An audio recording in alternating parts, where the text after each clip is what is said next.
the brother of James. These all continued with one accord in prayer and supplication with the women and Mary the mother of Jesus and with his brethren. Yes. Aman Simchatenu, the season of Sinai joy. The command here, as the Day of Atonement was like, Day of Atonement, the command was to afflict our souls, to hear for 7 days, to joy, rejoice. The Word became flesh, tabernacled among Sinai, and hopefully the Word, tabernacle, incarnating in Inai, becoming one with Inai. Here in booths, huts, the season, reason for the season, Chag Sameach. Here, corresponding with day one of the Feast of Sukkot. The booths, huts, tabernacles, here in the season, corresponding what we call the upper room.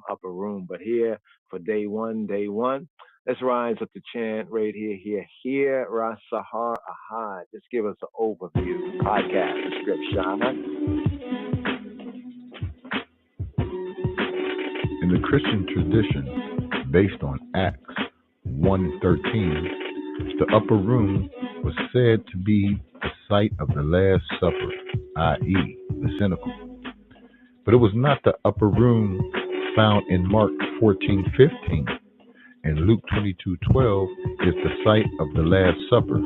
However, the upper room in Zion, Acts 1:13, located on Mount Zion in the city of David, was the usual place where the apostles of Adonai Baruch stayed in Jerusalem. And according to the Rastafari Encyclopedia, based upon Acts 2:42, as it is written, and they continued steadfastly in the apostles' doctrine and fellowship and breaking of bread and in prayers. It was thus the first church of the Nazarene, our black master and savior, Jesus Christ, and said by many to be the first Christian church. Yes. Chag Sameach, day one. Then returned they unto Jerusalem from the mount called Olivet, which is from Jerusalem a Sabbath day's journey.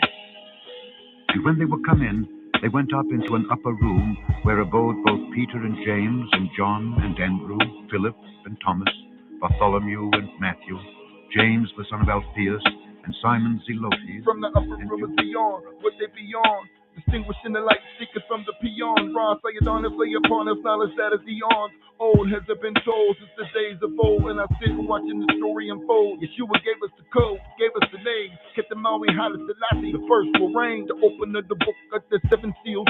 It's time for the gathering. It's the latter and no, not the Vatican. Christ in his kingly character, we on that again. I'ma keep speaking the scriptures until I'm out of wind. Built on the true foundation, there's no shaking. There's no need of you hating, stop hesitating. How many of you have been waiting? In the upper room, we meeting in the upper room of Zion. These all continued with one accord in prayer and supplication with the women and Mary the mother of Jesus and with his brethren. And when they were come in, they went up into an upper room. They went up into an upper room. The upper room. The upper room. Then returned they unto Jerusalem from the mount called Olivet, which is from Jerusalem a Sabbath day's journey. And when they were come in, they went up into an upper room, where abode both Peter and James and John and Andrew, Philip and Thomas, Bartholomew and Matthew, James the son of Alphaeus, and Simon Zelotes, and Judas the brother of James.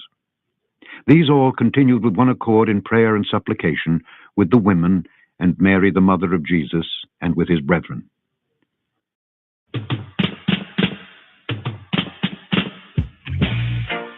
Tabernacle, way over, all of Mount Zion. Tabernacle, oh, all of Mount Zion. Tell me who shall abide in thy tabernacle. Tell it to me. Tell me who shall abide in thy tabernacle. It's only them that have love. Tell me who shall dwell in thy tabernacle. Where his majesty lives. Tell me who Yahushua shall abide in thy tabernacle. Only them that have love, it's only them that do the work of His ineffable majesty. I shall send them in the road of His Zion. It's only them and those who walk it in the road of righteousness and seek and the truth within their heart shall enter in the whole of tabernacle of Joshua. Yeah, yeah. Oh, oh. Yeah. Tell me who shall abide in thy tabernacle. Oh, tell it to me. Tell me who shall abide in thy tabernacle. Only them that have love. It's only them that willing to do the work of God shall go to Mount Zion and live. Only them that know the name of His majesty and accept it to our shall live.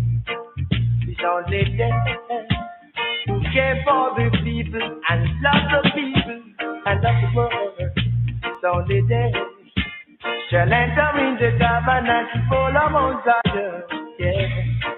That's why I often joy for the things that we need, the things that we need, the things that we need in life, the things that we need in life to make a man feel comfortable. Tell me which shall abide in thy tabernacle. Only them who love Him. Tell me which shall abide in thy tabernacle. Tell it to me. I have something to expression for the whole wide world to listen to now. Oh, yeah, help me. I'm willing for your hand. I want you as joy. I need a little thing. Food, clothes, and shelter, and health and strength. Love and liberty, and love and liberty all over the land. For the people, just people, bo, bo, bo, bo. Tell me who shall abide in thy tabernacle and go to Zion.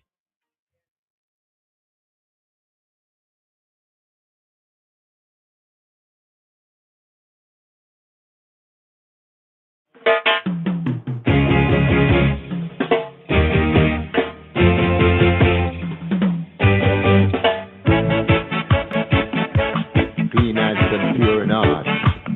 Only these.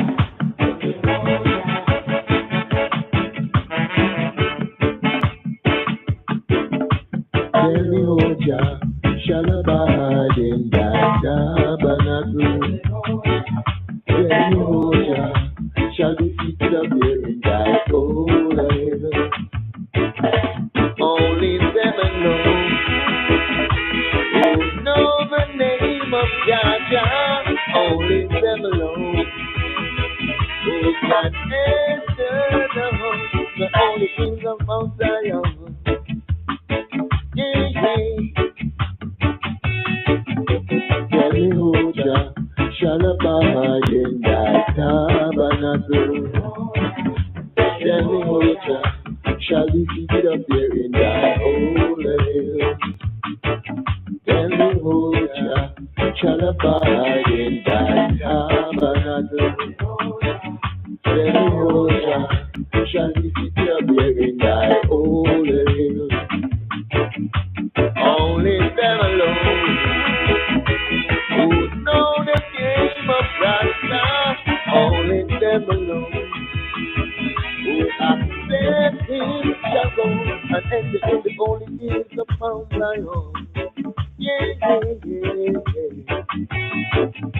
Tell me who shall abide in thy tabernacle. Tell me who shall be seated up there in thy holy hill. Tell me who shall abide in thy tabernacle. Tell me who shall be seated up there in thy holy hill. The holy tabernacle of God. Tell me who clean and pure in heart. Only He enter in the holy mountains of Zion.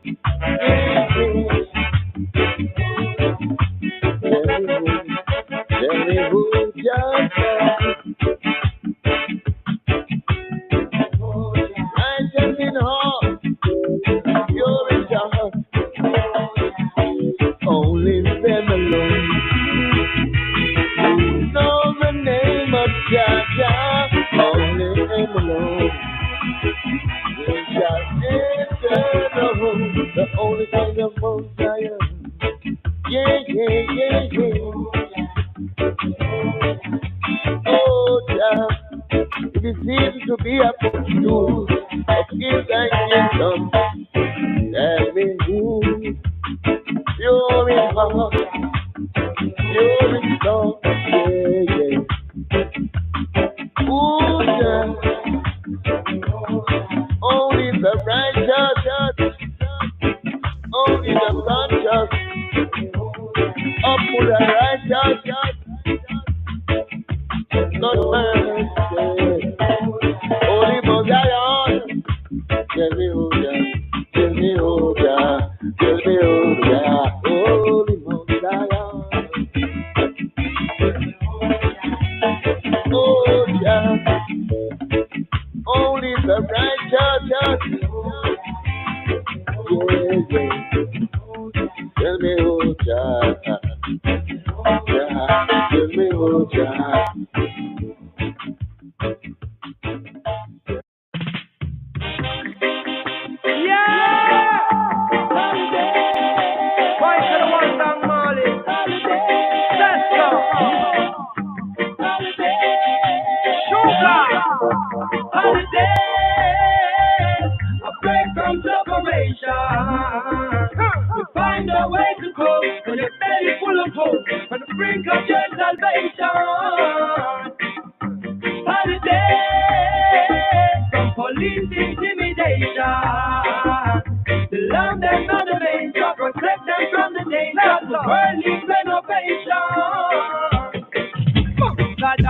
Cut off, and the oil price take off. The last thing goes off, and the youth them no laugh, and all them drop off, and cash plus lock up, and the biggest mark 11 day a off. The little island full of bass, when I pay the staff, and World War kick off, and more life a loss. We make more price a cost, we make more rifle blast. From to the 40 acre and jackass. Holiday, afraid from separation. You find a way to cope, and your belly full of hope, on the brink of your salvation. Holiday, some joy and celebration. I wanna bless my neighbors above the morning to your greetings and salutations. Don't miss a love on 93 where we need up on the street. Very empty and the youth them tolerance to reach a peak. Run up and bullets we bust and they can't find no food to eat. Baby mother they are yard and water soap in washing sheet. So them rise up the machine them and them put them on repeat. Those without will have to get up and go look it on the street. And a conquering lion when I come here so they get defeat. Give them a praise.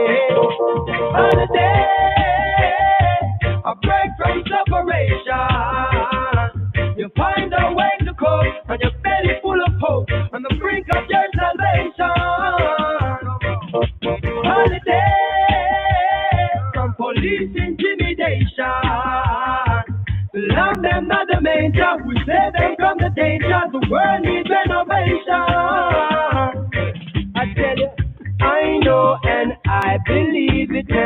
One day we'll surely make it. Have faith, I and I, redeemers have come. I tell you, I know and I believe it, yeah. One day we'll surely make it, yeah. Have faith, I and I, redeemers have come. Holiday, a break from separation. You find a way to cope, and your belly full of hope, on the brink of your salvation. Holiday, from police intimidation. Love them of the manger, protect them from the danger. The world needs renovation. Holiday, a break from separation. You find a way to cope, and your belly full of hope, on the brink of your salvation. Well, for years and years, and generations upon generations, some joy and celebration. Experiencing nothing but suffering. I wanna bless my neighbors above the morning, greetings and salutations. Never break.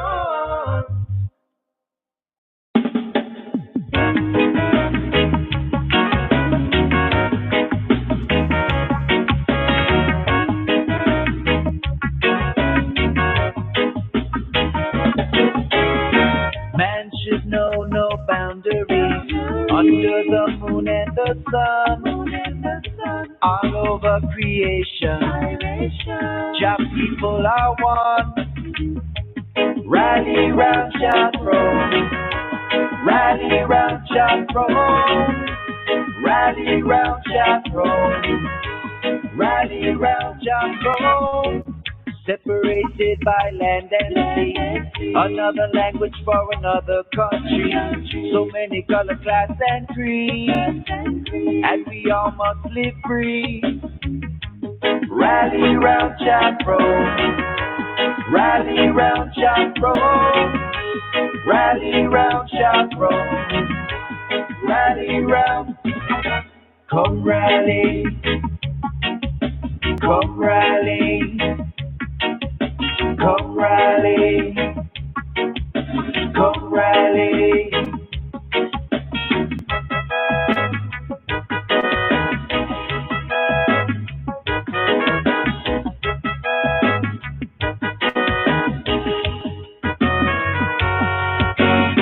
Mankind, know your history. The time has come. Read it in a prophecy. Jah will be done. Rally round Jah throne, rally round Jah throne, rally round Jah throne, rally round Jah throne. We are all Jah's children.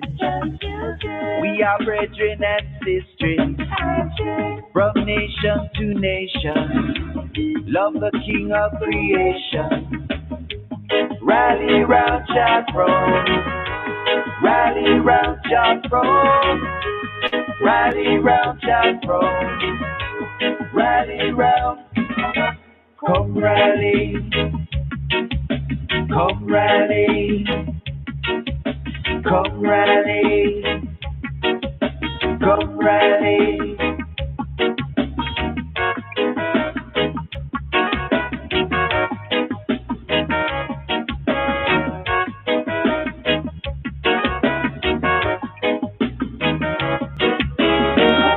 Jah kingdom come, Jah will be done. Jah kingdom come, Jah will be done. One Jah, one aim, one destiny. Jah live in you, Jah live in me. On earth today, we must live up, I say. On earth today, we must live up, I say. Come rally, come rally, come rally, come rally.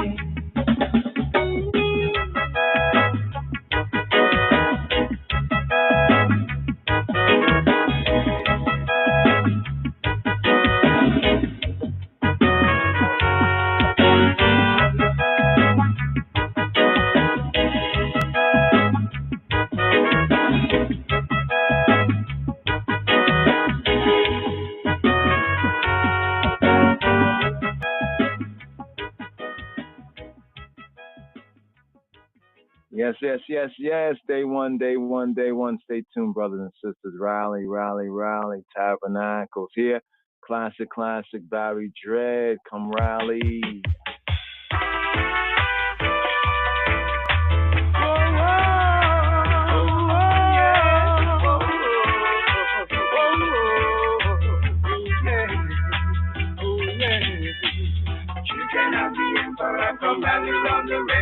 and greet the emperor.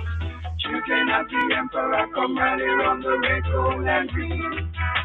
Oh, oh, oh. Children of the emperor come rally round the red, gold, and green.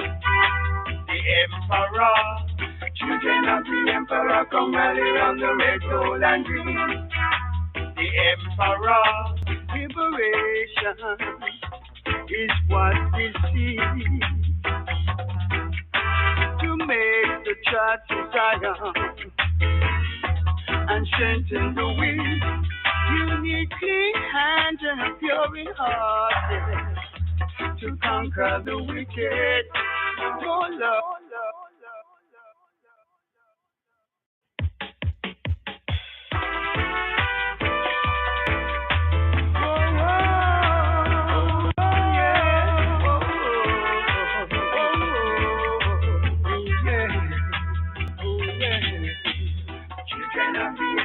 Come rally round the red, gold, and green. The emperor. Children of the emperor come rally round the red, gold, and green. Oh, oh, oh. Children of the emperor come rally round the red, gold, and green. The emperor.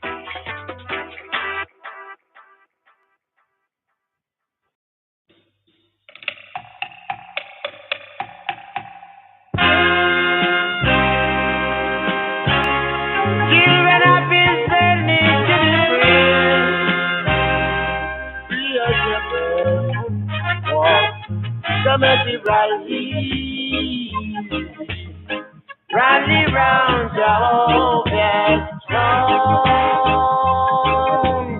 Live as one, oh yeah. Come and be rally. Rally round Jehovah's throne.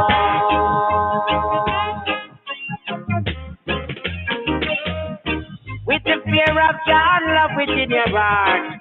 Rally round Jehovah's throne.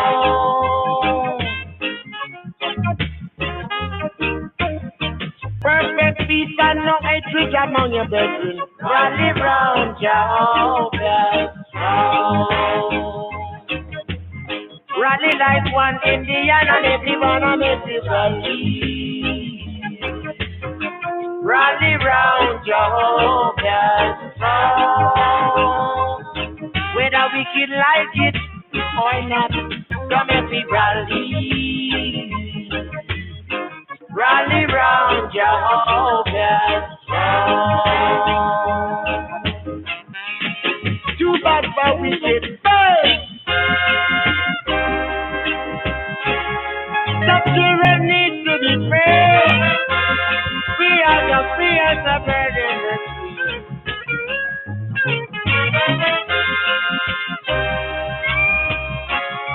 We need not to be separated.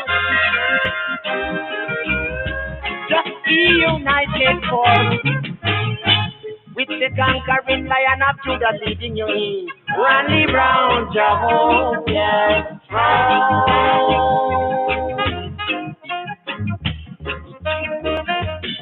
No backbiting, no backstabbing, no broken, you not to come round Jehovah's throne. One and all, Abari, gonna be rally. Rally round Jehovah's throne. Too hot for the wicked to be united. Rally. Rally round Jehovah's throne. With the banner of the ice cream and gold in your hand. Rally round Jehovah's throne.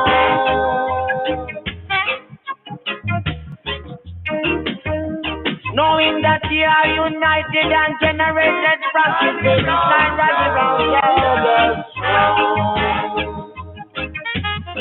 one another to be, so make we rally round Jehovah's throne. Fire feed this carnation, come make we rally. One and all. Rally round Jehovah's. Rally, one and all. Tabernacles, culturate here, some tunes here, reason for the season. Tabernacles, in gather. Dadawa, run, come rock. Ilja Rastafari, Emperor Helia, Selassie. Oh, clap your hands, all you people. Shout unto God with the voice of triumph. For the Lord Most High is terrible, and He's a great King over all the earth. Jah shall subdue the people under us, and the nations under our feet. O thou Most High God, Jah Rastafari, Almighty God, Amen.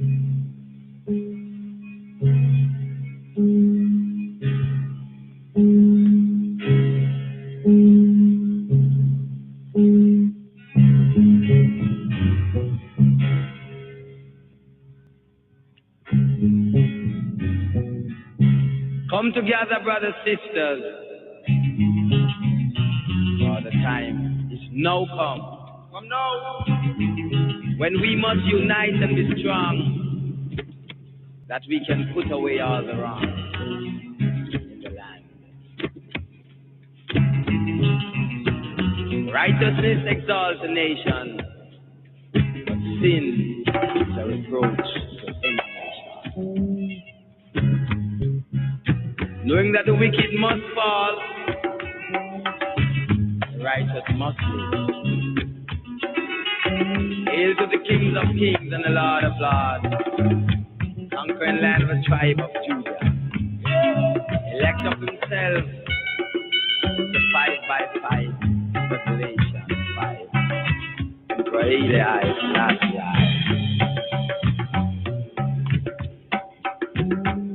run, come, rally, rally, run, come, rally, rally, round, Albatross.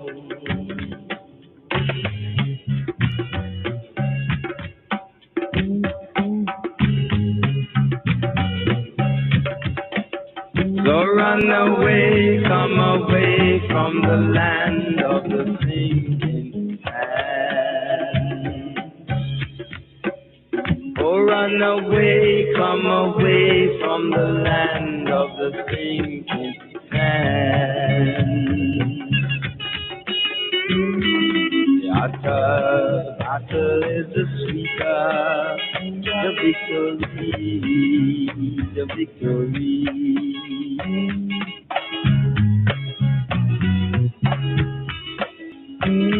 The hotter battle is the sweeter, the victory.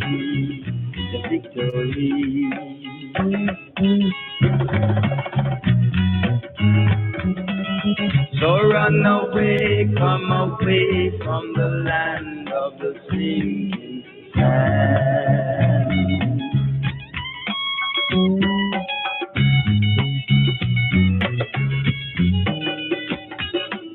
Yeah, run away. Run, rally, rally, run, come, rally, rally, oh, you gotta run away. Run, come, rally, rally, run, come, rally, rally, Babylon couldn't be my own.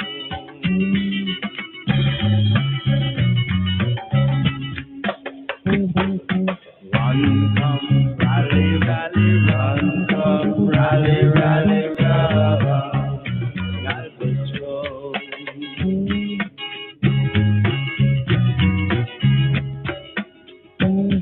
The sun shall be darkened and the moon shall turn into blood one of these days.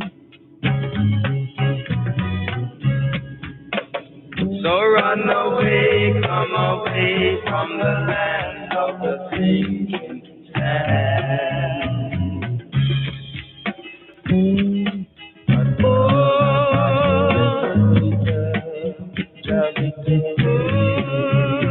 You gotta run away now.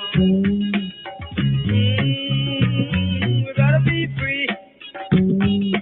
Run, rally, rally, rally, rally, rally. From the land of the sinking sand.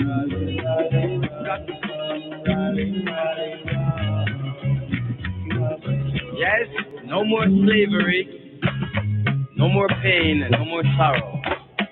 We have to flee from the land of the sinking sand.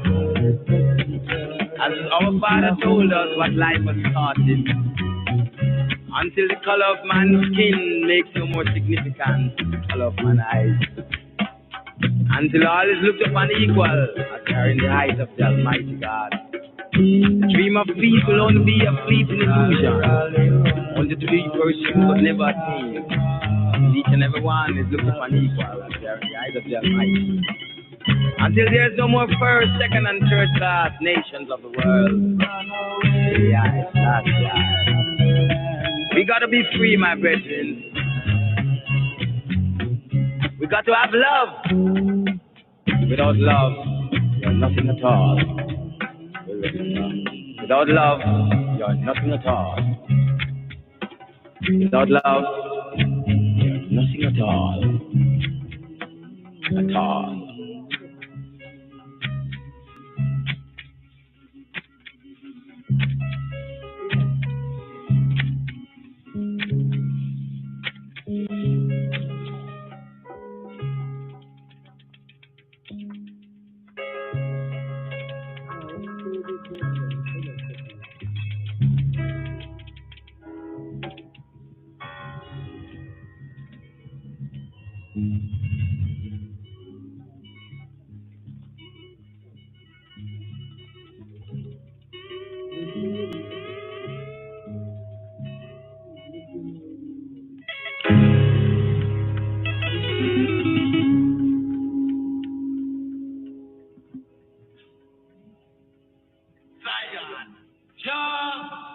Rastafari, Marif among thy chosen son, him that kills some loved one.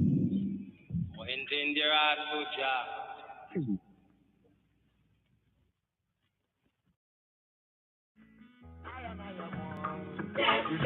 King Rastafari to look upon your pretty, pretty face.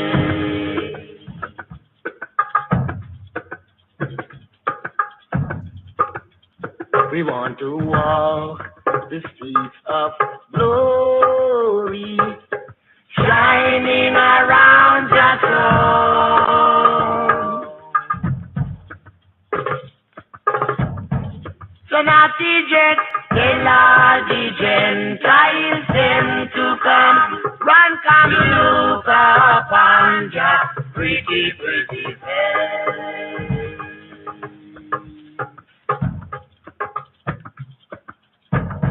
Far we are going home to see King Rastafari.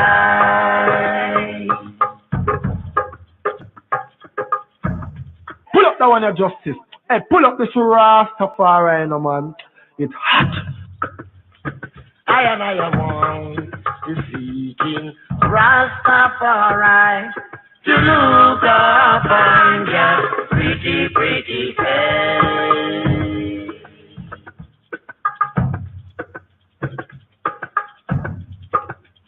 We want to walk the streets of glory, shining around your throne.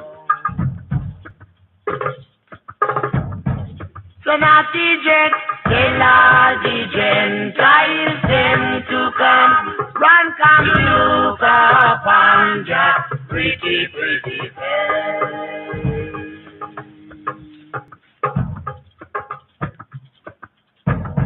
Far we are going home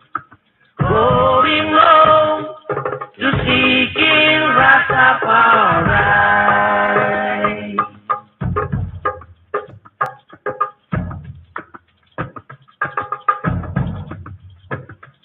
Till I see at the root of David. Hallelujah.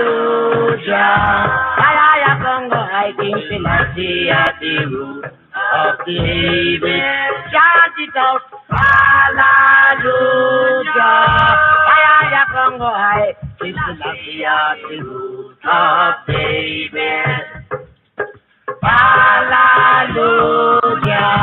Hallelujah, Congo,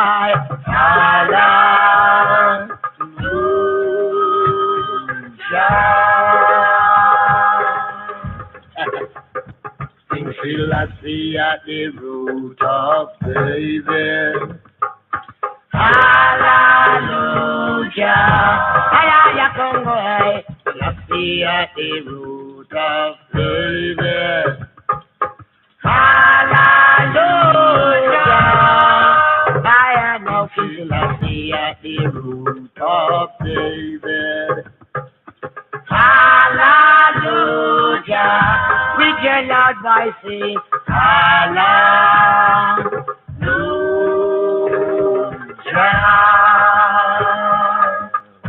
I am Congo, hallelujah.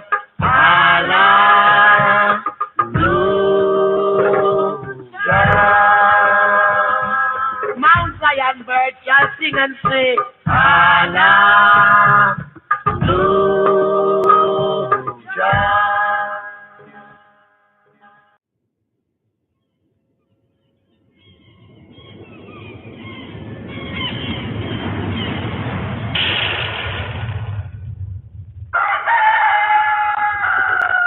Let's pray. Lord Jesus, it is you who wakes me up every day. And I am forever grateful for your love. This is why I pray. You let me touch so many people, and it's all for the good. I influenced so many children. I never thought that I would. And I couldn't take credit for the love they get, because it all comes from you, Lord. I'm just the one that's giving it. And when it seems like the pressure gets to be too much,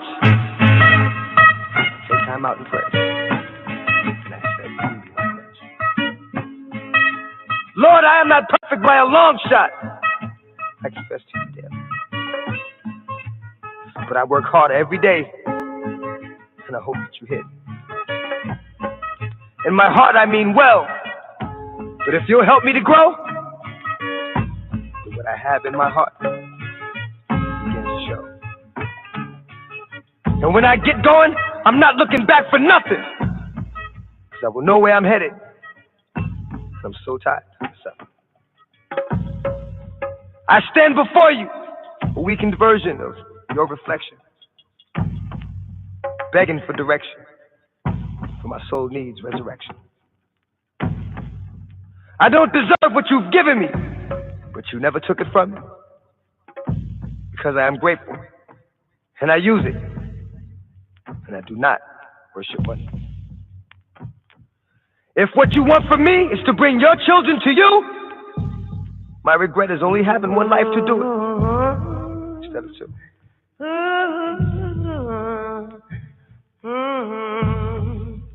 I would never give the power to a bald head. Run, come, crucify the dread.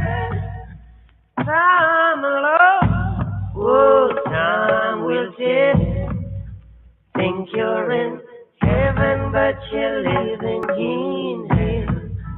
Think you're in heaven, but you're living in hell.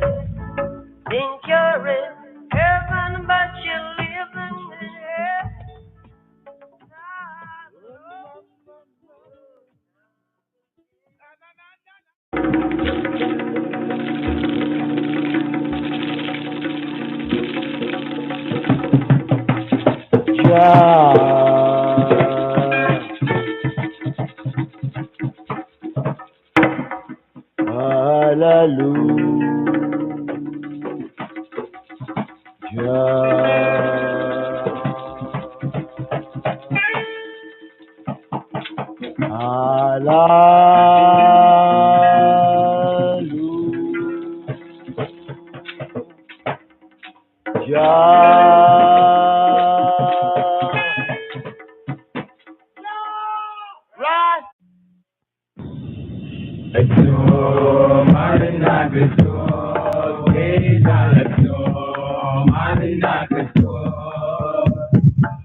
አባታችን ሆይ በሰማይ የምትኖር ስምህ ይቀደስ፣ መንግሥት ትምጣ፣ ፈቃድ በሰማይ እንደሆነች እንዲሁም በምድር ትሁን።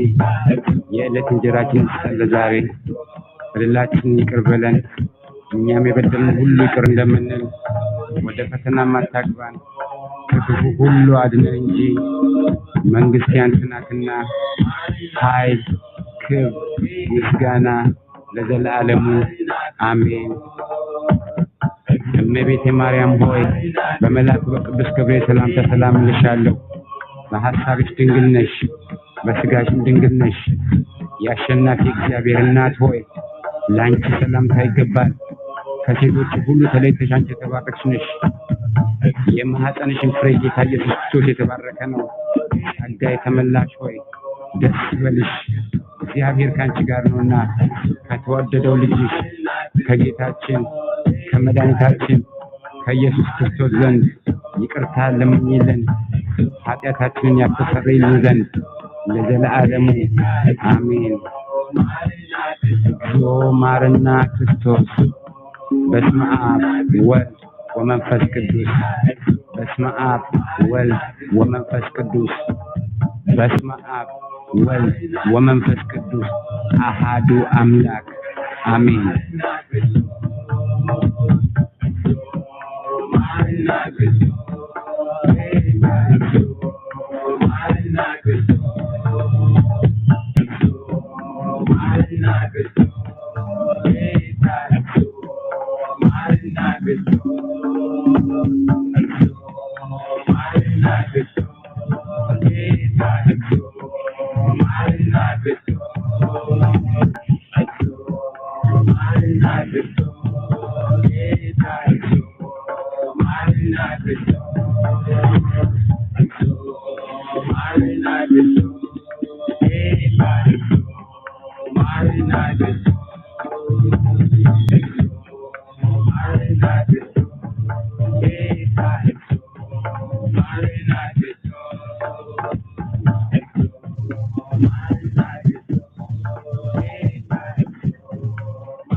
Yes.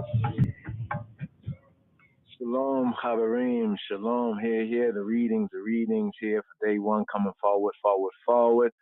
Stand by, Chaverim. Here for day one, we have Leviticus, the Leviticus reading for day one of Tabernacles, Leviticus chapter 22, verses 26 to chapter 23, verse 44, the fire key. Numbers chapter 29, verses 12 to verse 16. Then the Zechariah reading right here from the Haftarah. Zechariah chapter 14, focus verses 1 to 21. Brit Chadasha, New Covenant, Renewed Covenant reading, John chapter 1, verses 10 to 14. Revelation chapter 7, focus verses 1 to 10. And chapter 21, focus verses 1 to 4. As it says in the word, the harvest is ready. Here the harvest, it says the harvest, the ingathering, tabernacles, also known as ingathering. But the laborers, some of the laborers are few. So, calling out to the co-laborers here as we're beginning at the fulfillment here. We're going to begin a new semester. One more Torah reading and feeding after the high holy days is fulfilled. That's Wizot HaBaraka, the 54th reading. Then we rewind to the beginning, the first Torah reading and feeding. So, a new semester. Hopefully I and I can, study together, Torah readings and feedings, and just a kind of a heads up for other ones and ones that, want to fellowship and also co-labor on the platform. But stay tuned. Here, theme in the season is the Hosanna, Hoshana. Here. Never give up, you see it. Never give up. Fight the fight, walk the walk, talk the talk, you see it. Try and we fail, and we try and we fail. But what? One day we're gonna conquer. Because John never fail like yet. And we still have light, and we still have fight the fight. Confident in the victory. Good over evil. Yeah. Praise His name. This is joy. God bless the new man curse. Who God bless, no man curse. Who God bless, no man curse. Who God bless, no man curse. Hosanna, Hosanna, the highest praise. Hosanna, Hosanna, the highest praise. It's the my God, let shall be praised. Hosanna, Hosanna, the highest praise. Unto us the child is born. Unto us the Son is given. The government shall be upon his shoulder, and his name shall be called Wonderful Counselor, Mighty God, Everlasting Father, Prince of Peace, Light of this world, Elect of God, Power of the Trinity, Abba we love thee. Shall bless the new man first. Who God bless, no man first. Who shall bless, no man first. Who God bless, no man first. Hosanna, Hosanna, the highest praise.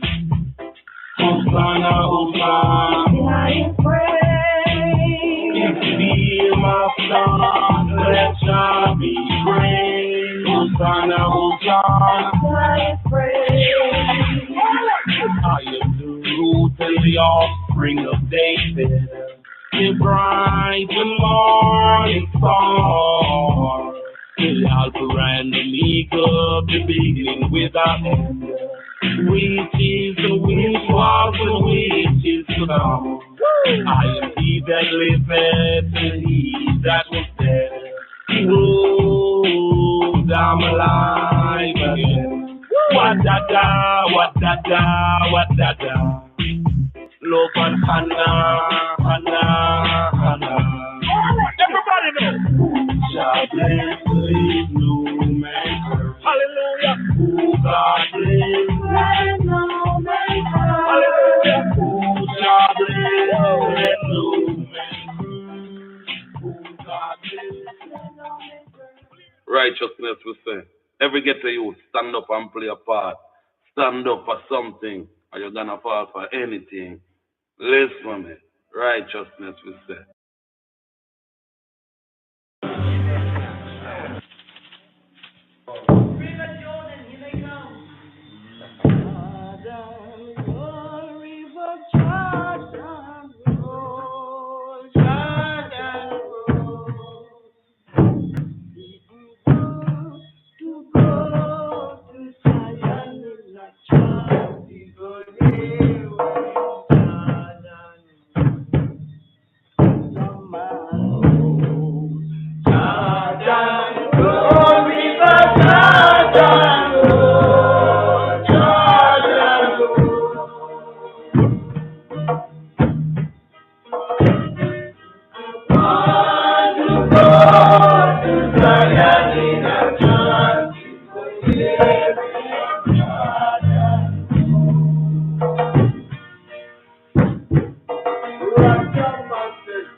I was lost,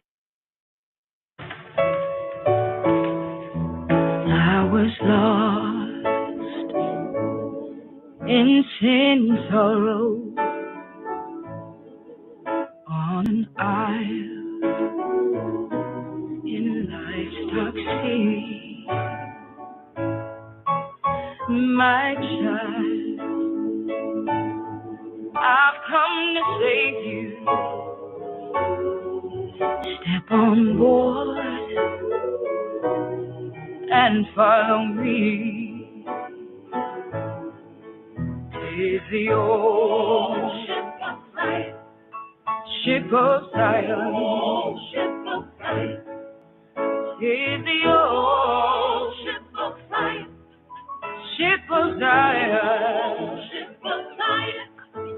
Take the old ship of Zion. Daddy, are you alright? I'm fine. People are looking at you. I got on more.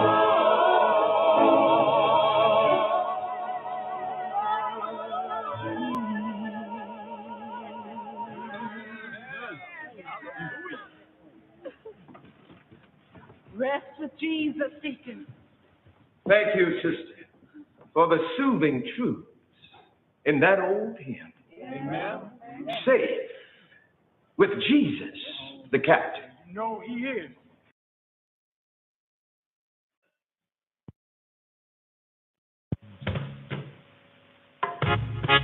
Ethiopia, the first country mentioned in the Bible, possesses the sacred Ark of the Covenant, the most ancient biblical artifact.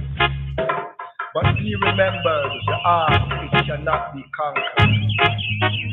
To all Ethiopians, those at home and those abroad, must I knight in the name of His Imperial Majesty Emperor Haile Selassie and restore his ancient glory.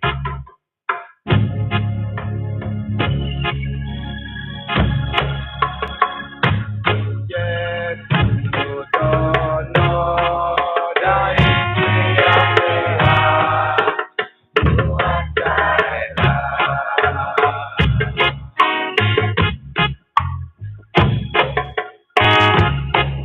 And if you don't know the history of the earth, you are silent.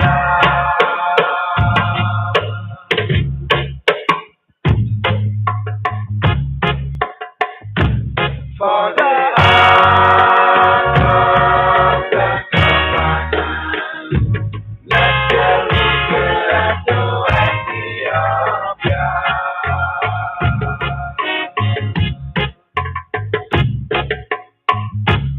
And if you don't know the history of the earth, you are silent.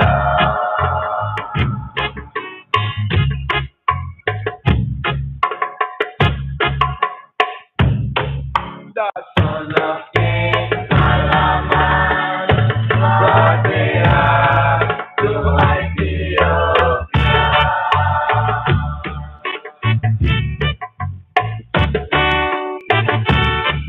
The son of King Solomon brought the ark to Ethiopia.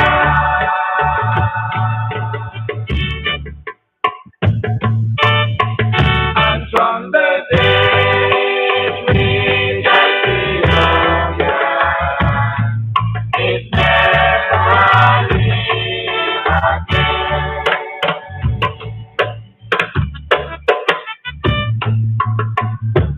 And if you don't know the history of the earth, you are silent.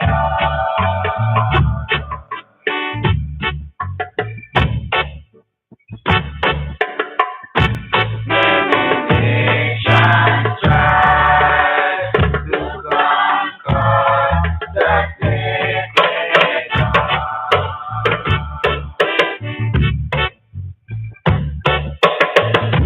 Many nations tried to conquer the sacred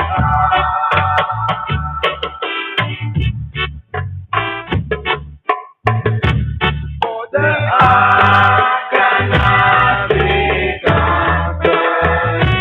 It belongs to the King of Kings.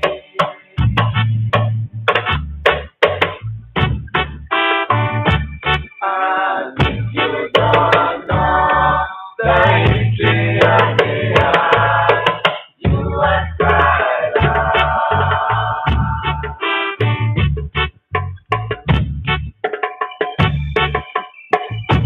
And if you don't know the history of the earth, you are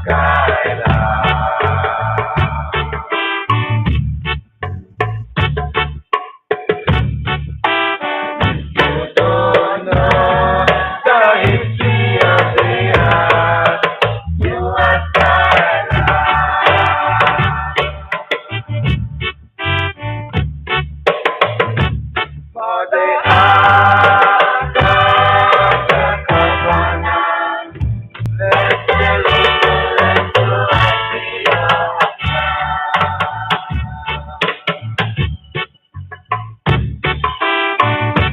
And if you don't know the history of the earth, you are silent.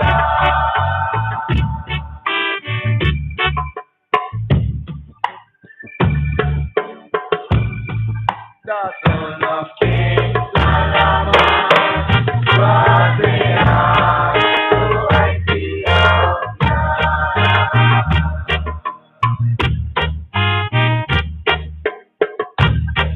The son of King Solomon brought the ark to Ethiopia.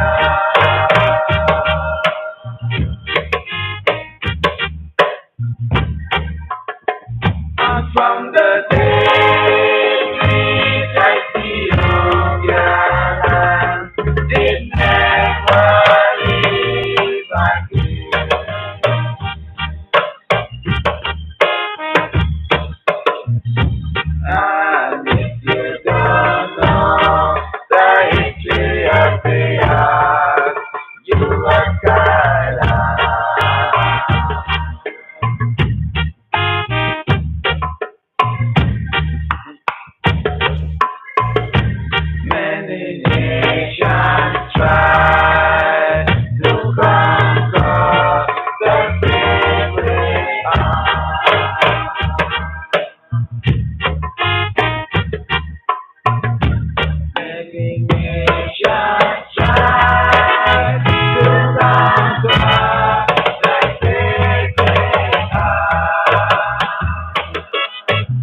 King of Kings.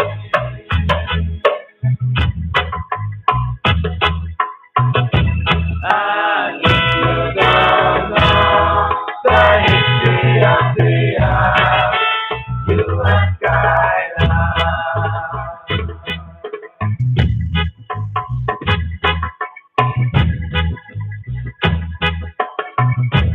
And if you don't know the history of the earth, you ask God.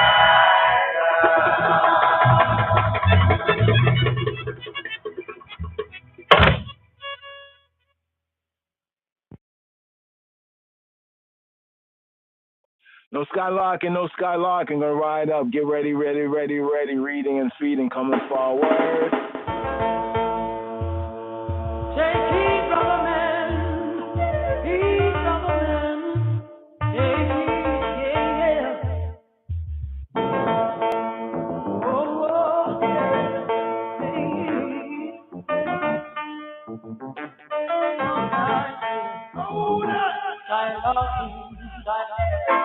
Skylarking. That's what most you doing today. Skylarking. Before they stand up, firm on their feet. Get a little work, and earn the bread honestly. Making you a 5 cent shirt, making you a 10-cent shirt. Cannot tell, no cannot tell. So you keep doing what you all are doing. You will end up in jail. Oh, skylarking. That's what most you doing today. And I know, well.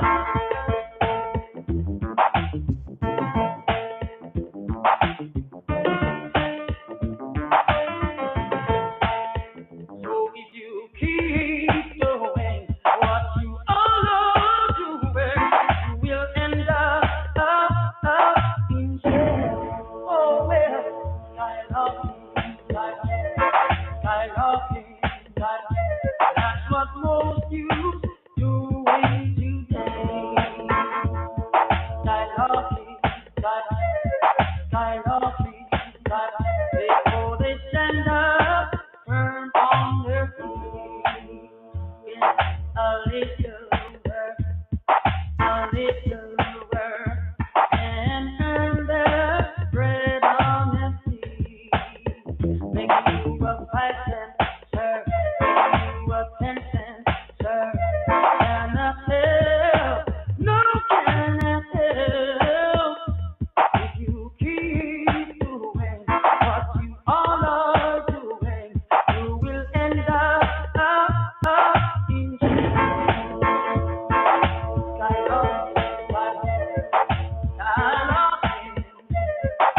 כפול מעודק, והיו הדברים האלה אשר נושאים מצוותך היום על לבביך, ושיננתם לבניך וציבסת בם, בשיטתך בביתך ולכתך בדרך, ופשח בקרבומך וכתבת מאוד על ידיך, והיו לתוספות בין עיניך, וכתבתם על מזוזות ביתך ובשעריך. Know of a surety that thy seed will be a stranger in a land that is not theirs, and they shall enslave and oppress them for 400 years, in the fourth and in the last generation. Yes, you shall journey into captivity a second time in ships, because you have rejected his instructions. Because you don't listen, because you was disobedient. You know, that's the way right there. They're there. Give thanks to Melchizedek and Queen Makeda right there. They're there for the Shema Yisrael. Here. Here, gonna pick up right here for reading and feeding here. Reading and feeding for day one. Day one might even touch on day two, since, you know, day two, the new light, new day coming forward. Here for day one reading. Let's see if we can bring up the screen right here. Chabarim. Show a chart of the reading for this Shabua, this strong, this week long. Right, we say a Shabua long celebration of tabernacles, feasts, booths, huts. Of course, for many of I not in the land, it's not that full, but if you can build a sukkah, right, you know, in the backyard or something like that, and it's definitely a wonderful experience. But actually, this is really to be fulfilled, like in the land. But the aspect of tabernacles and ingathering is not just dwelling in the booths, the huts. It's the word became flesh and tabernacle for I, but it's also the ingathering of the crops. Right, the ingathering. Of course, we would say, well, we're not in the land. We don't have the fruit of the land. That's true, but also in the Brit Chadash sense, it's the fruit of the Spirit, right? So looking at the fruit of the Irit, the fruit of the Spirit. But here, let's see if we can bring this up right here.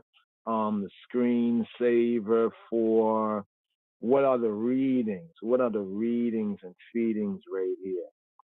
I'm in the background here trying to bring this up, but let's do it like this right here. Right? Apologies, brothers and sisters. Some little delays, you know. Harvest is great, you know, but sometimes, you know, we as laborers are few, or, you know, we're just caught up in different vineyards. You know what I mean? You know, the reason for the season. You can imagine, you know, winter time coming, the season is changing, you know, so enough got to go on when it can go on, right?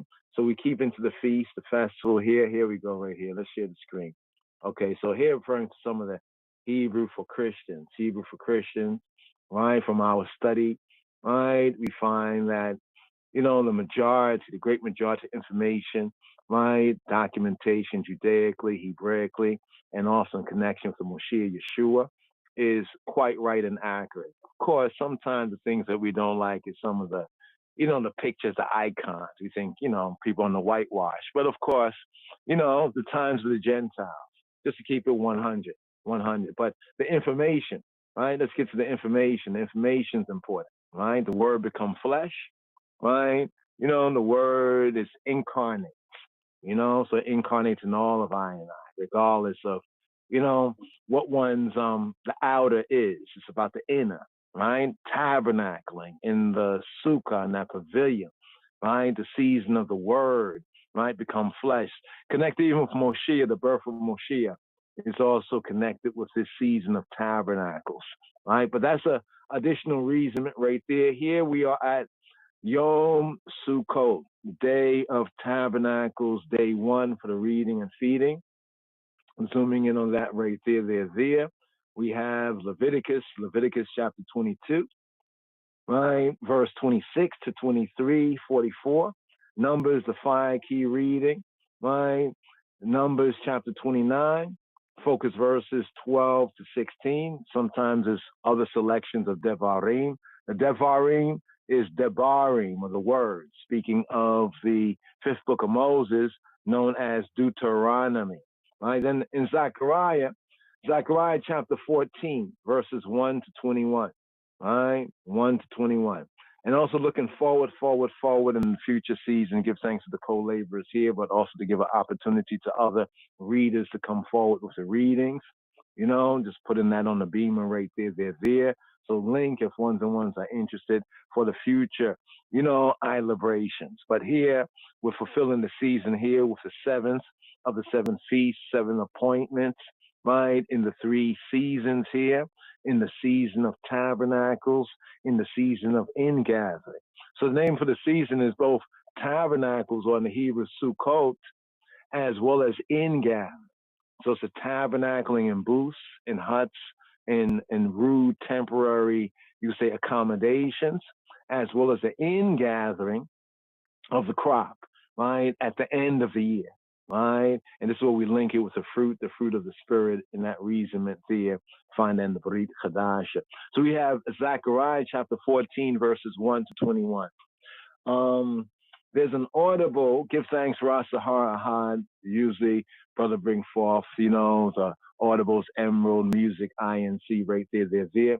I don't see right here on the board that audible, right? So we might have to just go forward and just read that, Zechariah chapter 14, 1 to 21, right? But usually to heal up I and I, brother, Torah Rabba, Rastafari, Emerald, Music, INC, who brings forward the Torah reading.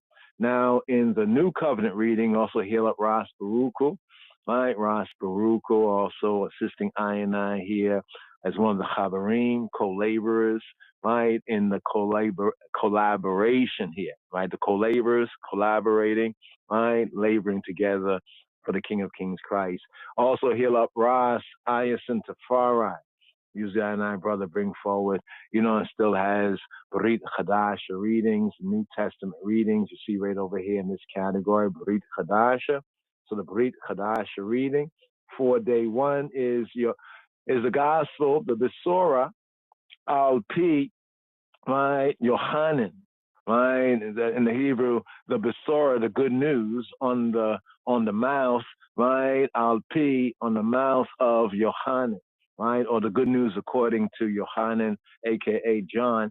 John chapter 1, focus verses 10 to 14, as well as the Chazon, right, of the same one, Yohanan, right, aka the Apostle John.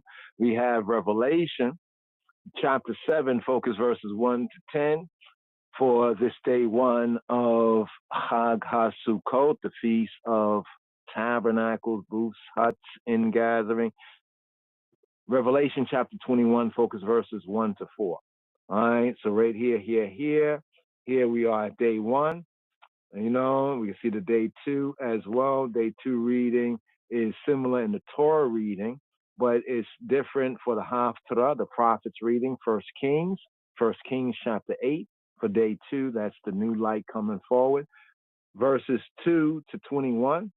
And you can see that the Brit Chadasha recommended reading from the New Covenant, right? Reading is the same John chapter 1, verses 10 to 14, Revelation chapter 7, verses 1 to 10, and Revelation chapter 21, verses 1 to 4.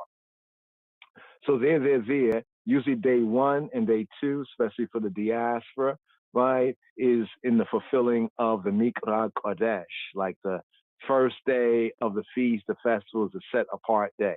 Now, because we are, many of us outside the land, right, there's that kind of, day 1 and day 2 reading, which is more or less the same, right there. Now, when we look at the intermediate days, you see the CHM, right? That stands for the Hebrew Chol haMo'ed, right? The haMo'ed is like the intermediate days, right? So we have the first and the last is like the holy days, or like the type of Shabbat and rest days. And then we have the intermediate days of the feast. So according to HaTorah, like on the first, right? The first, right? Especially in the land, right? Outside, it could be first and second days, or like the holy day, right? The set apart day, like into the Shabbat day. But then we have the haMo'ed, the CH, quotation mark M. That's for the Chol, like the profane days. So the first and the last is the holy, and then we have the Chol, to say profane, or the common days. These are the days like from day 3, right? You see day 4, day 5, day 6, right? These are the days where even in the communal observance, we would get back to whatever, work we have. But we still, during these 7 days, are, eating our meals, abiding in the Succoth, you know what I'm saying, as well as offering the fire offering, right? But they are not named to be Mikra Kodesh. They're not Kodesh, set apart. And the instruction is not that one cannot do no servile work or occupational labor, right? So from the first and the last. Touched on that in the reasonings before, but if anyone is curious, we can go through that in the proper time again. Then we come to the 7th day, right? The 7th day of the feast of the festival, which is known as the Hoshana Rabba. Hoshana, like Hoshana, Hoshana Rabba, which means like the great salvation, right? The great Hoshiana, save I and I, Hoshi, save I and I, save, right? Rabba, the great salvation. This is a very important day, right? It's like when Yeshua, when he came into Jerusalem, Yerushalayim, and one's the palm, the palms, and they laid their coats in the road, and the palms according to what is written in the Torah and the Gospels. Well, this is the link, thematically here in the season. But then when Yah said the 7 days, you shall observe the feast of Sukkot, right? And rejoicing, a key theme for the feast of Sukkot is rejoicing. So brothers and sisters and brothers, don't find it anything strange if you might find that you're seeking to keep this time, right, in spirit and in truth. And there's a lot that's coming in the world, flesh, satanic, Succoth, trying to make you depressed. It's almost like for Yom Kippur, the instruction says to afflict your soul. So then the devil want to make you not afflict yourself, want to make you boast yourself or the opposite. So here in these days of rejoicing, the world, flesh, satanic, Succoth want to make you depressed, right? So, fight that. You know what I mean? Fight the good fight of the faith of the King of Kings Christ, the Moshiach, Yeshua HaMoshiach, yeah? So here we have for day 7 usually is Ecclesiastes. So a very good reading here in the season for the 7 days of booths, of huts, of tabernacles, right, is the Medi on the book of Ecclesiastes. As for the Day of Atonement, we have Jonah reading. You know what I'm saying?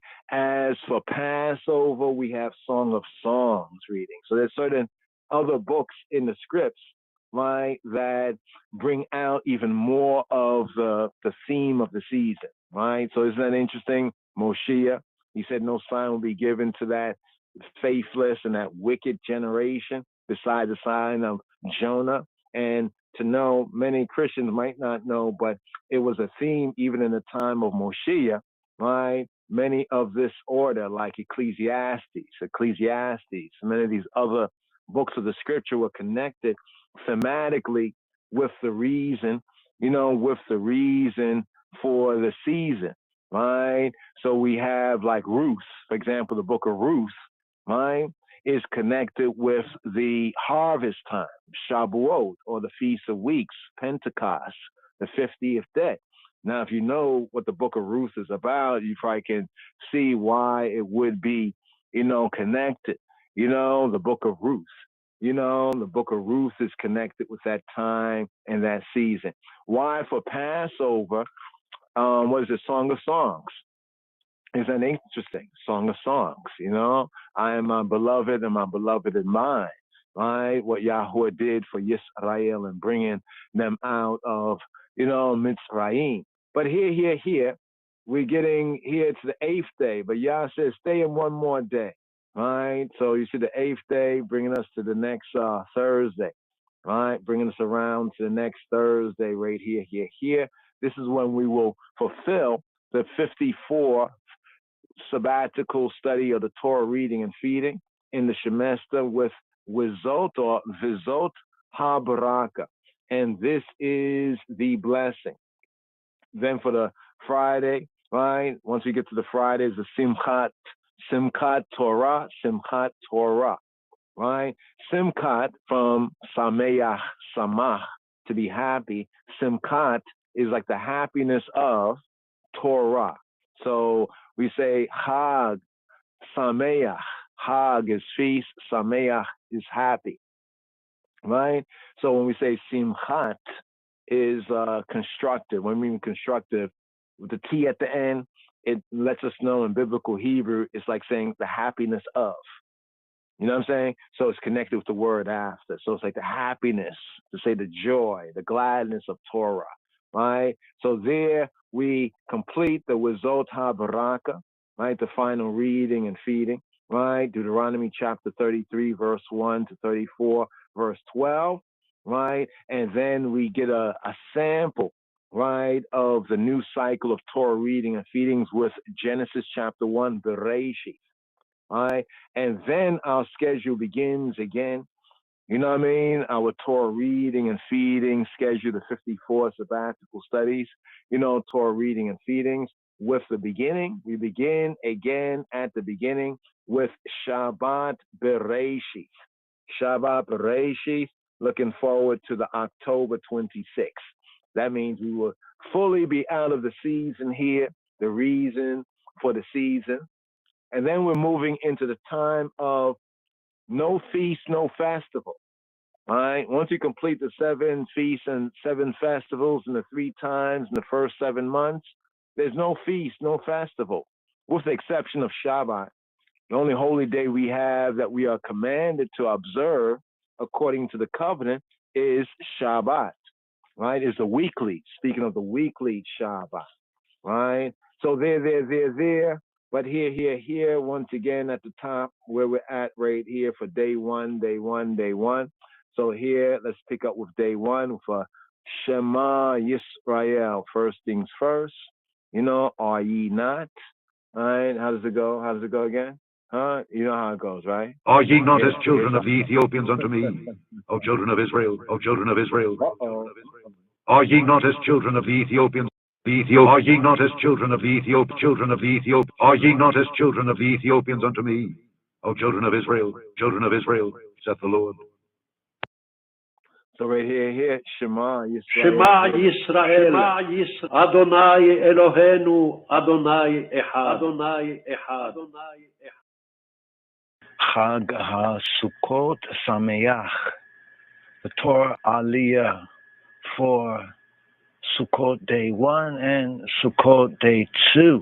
Leviticus chapter 22. Focus verses 26 to Leviticus 23:44. From the 3rd book of Moshe, the Hebrew book of Leviticus, from the Sefer Vayikra, chapter 22, verse 26. Vaydaber Yahuwah illa Moshe leimor. And the Yahweh spake to Moshe leimor, saying, when a bullock or a sheep or a goat is brought forth, then it shall be 7 days under the dam, its mother. And from the 8th day and thenceforth there forward, it shall be accepted for an offering made by fire to the Yahweh. And whether it be cow or ewe, ye y'all shall not kill it, and her young both in 1 day. And when ye y'all will offer a sacrifice of thanksgiving, of Todah, of Miskana to the Yahweh, offer it at your own will. On the same day it shall be eaten up. Ye y'all shall leave none of it until the morrow. Ani Yahuwah, I be he who he be. Therefore shall y'all keep my commandments and do them. Ani Yahuwah, I be he who he be. Neither shall y'all profane my holy name. Shem, Kadeshi, Shem, Kadeshi. But I will be hallowed. I will be hallowed, set apart among the B'nai Yisrael, the children, the sons of Yisrael. Ani Yahuwah, I be, he who he be, Mikal di Shikem, who hallow, who set thee apart, that brought you out of the land of Mitzrayim to be your Elohim. Ani Yahuwah. Third book of Moshe, of Moses, the Hebrew book of Leviticus, the Sefer Vayikra. Leviticus chapter 23, the feast of Jehovah, of Yahuwah, the Sabbath and the feast. And the Yahweh spake to Moshe, saying, Lemor, saying, Daber il bnei Yisrael, ve'amarta lehem mo'edei Yahuwah asher tikreu otam mikrae kodesh elehem mo'edai. Speak to the children of Israel and say to them concerning the feast, the appointed seasons of the Yahweh, which y'all ye shall proclaim to be holy convocations, ivacations. Even these are my feasts, my appointed seasons. 6 days shall work be done, but the seventh day is haShabbat, the Sabbath of rest and holy convocation and ivacation. Ye shall do no work therein. It is the Sabbath, haShabbat of the Yahweh in all your dwellings. The feast of Yahweh, of Jehovah, the appointed seasons of the Yahweh. First, the Passover, Pesach, Moshiach, Messiah, our Redeemer. Verse 4. These are the feast of the Yahweh, Ele Mo'edei Yahuwah, Mikrae Kodesh. These are the appointed seasons of the Yahweh, even ivacations, which y'all shall proclaim in their seasons. In the 14th day of the first moon month at evening is Yahweh's Pesach. Pesach is the Lord's Passover, is he who he be's. Pesach, Fasika, the feast of Yahuwah, of Jehovah, the second, unleavened bread, which is a memorial feast. Verse 6. And on the 15th day of the same month, the same moon, is the feast, appointed season of unleavened bread to Yahuwah, to he who he be. 7 days ye must eat unleavened bread. In the first day ye shall have a ivacation. Ye, y'all, shall do no servile work therein, but ye, y'all, shall offer an offering made by fire to the Yahweh. 7 days. In the seventh day is an ivacation. Ye, y'all, shall do no servile work therein. The feasts, the appointed times of Yahweh, of Jehovah. The third, first fruits, Moshiach, arisen. Verse 9. And the Yahweh spake to Moshe Lemor, saying, Speak to the Bnei Yisrael, the sons, the children of Israel, and say to them, When ye, y'all, be come into the land which I give to you, and shall reap the harvest thereof, then ye, y'all, shall bring a sheaf of the first fruits, bikurim, of your harvest, to HaKohen, to the priest. And he shall wave the sheaf lifnei Yahuwah, to be accepted for you on the morrow after HaShabbat, the Sabbath. HaKohen, the priest, shall wave it.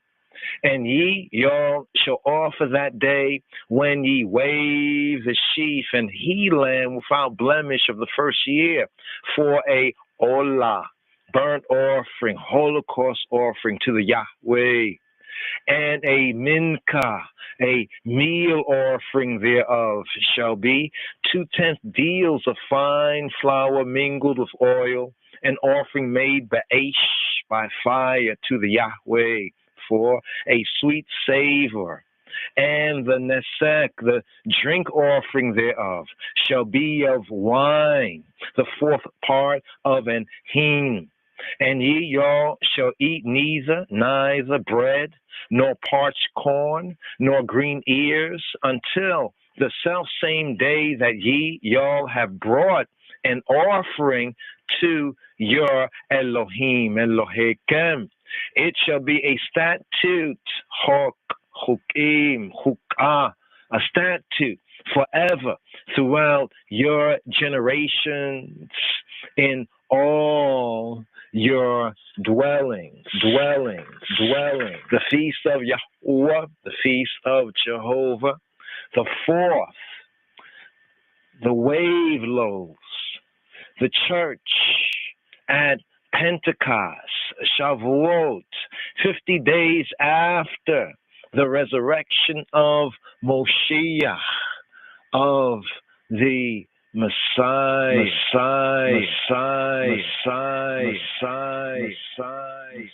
Verse 15. And ye shall count to you from the morrow after HaShabbat, the Sabbath, from the day that ye, y'all, brought the sheaf of the wave offering. 7 Shabbats shall be complete. 2 sevens.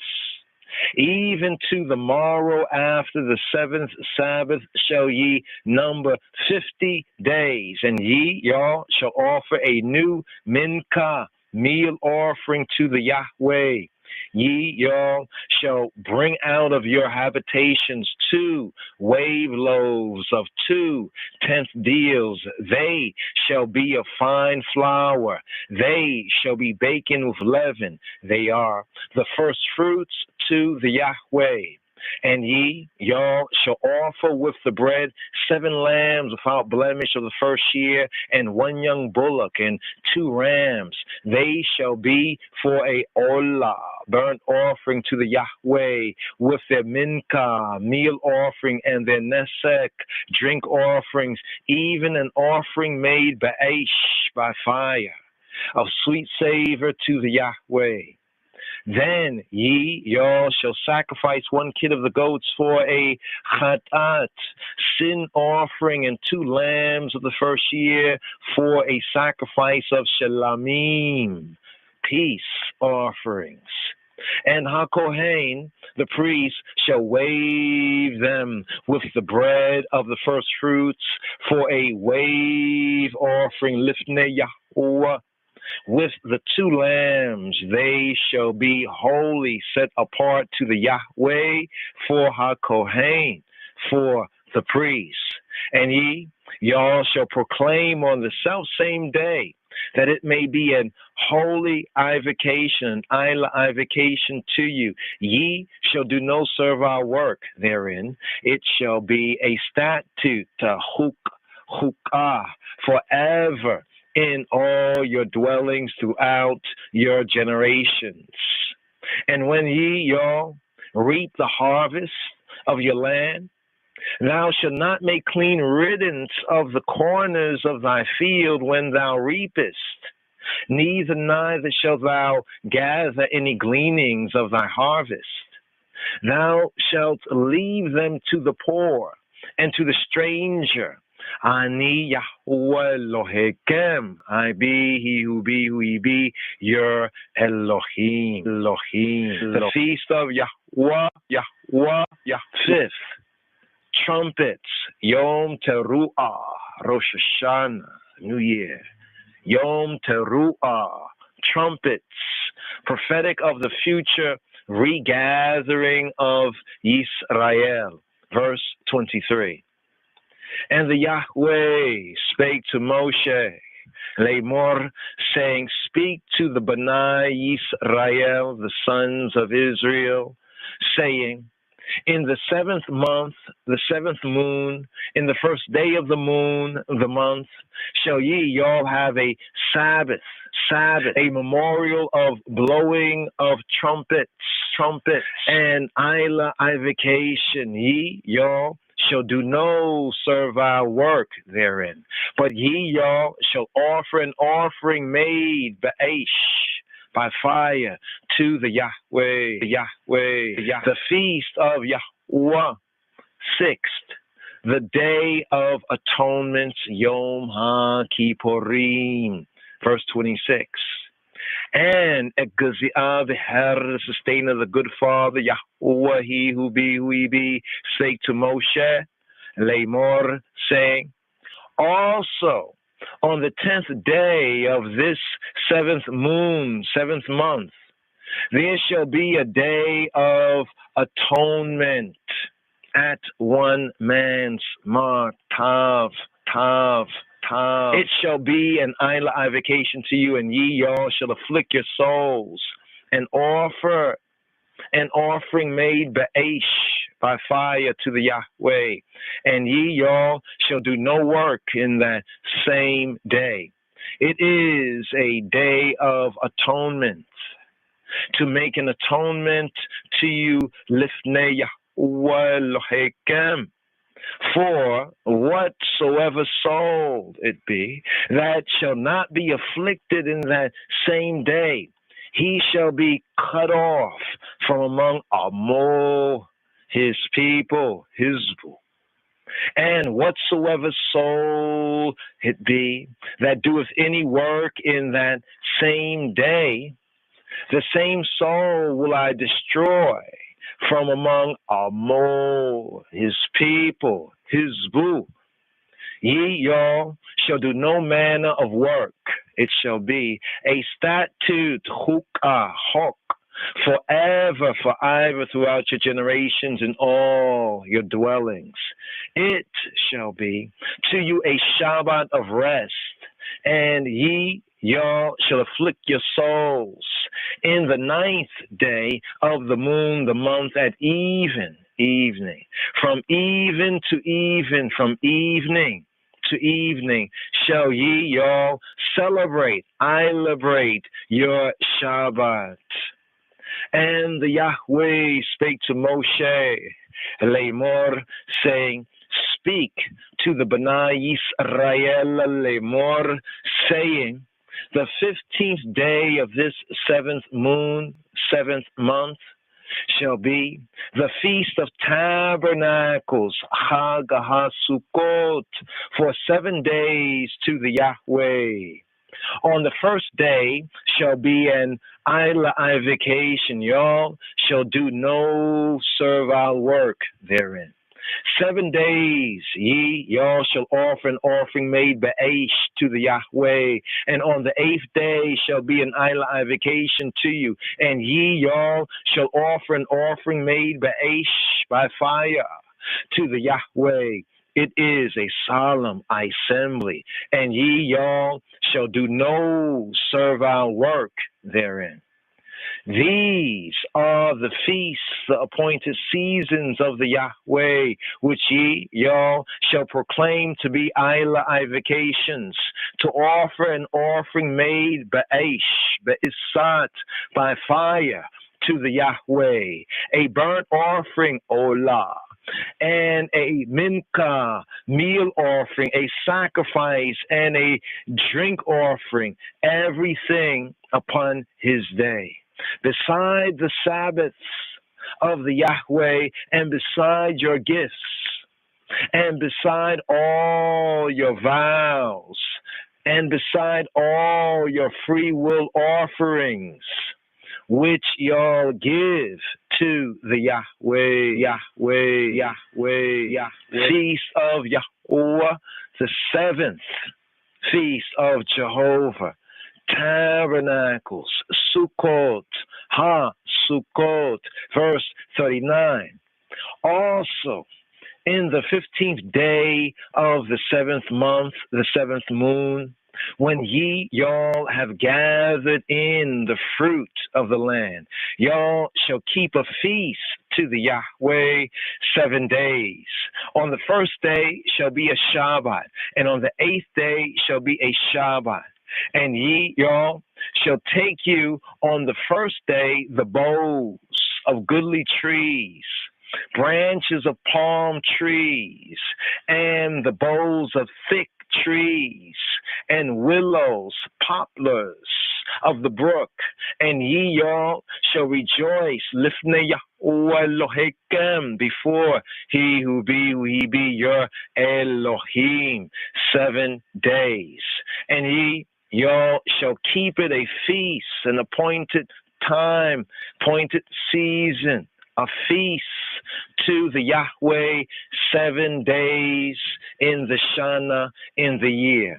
It shall be a hukah forever in your generations. Y'all shall celebrate. I liberated in the 7th moon, in the 7th month. Y'all shall dwell in booths, in sukkahs, Succoth, booths, huts, tabernacles, and booths 7 days.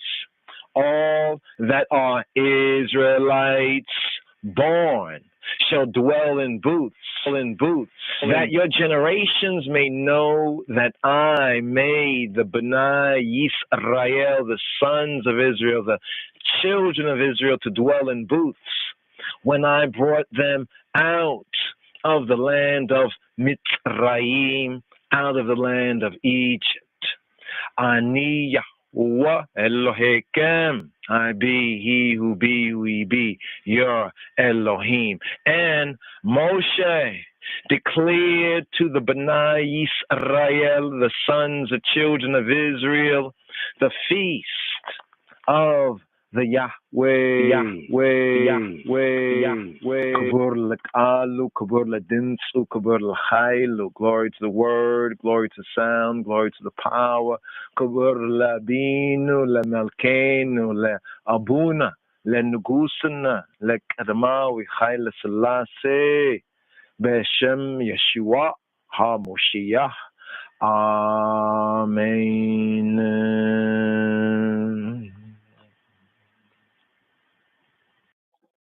So here, the feast, a greeting here in the season. Says here the 7th, Mo'adim, the Mo'eds, the feasts, the festivals, the appointments. Mo'adim, L'simcha, for joy, for rejoicing. So right here, moving forward to the fire key offering, here, where we're at right here. Here we're at Leviticus, just read Leviticus 22, verse 26 to 23:44. Here, the fire key. Reading right here, Numbers chapter 29. Focus verses 12 to 16. Here, Chaverim.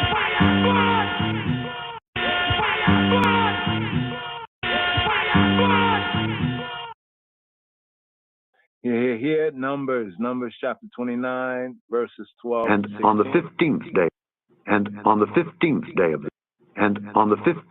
of the 7th month, ye shall have an holy convocation.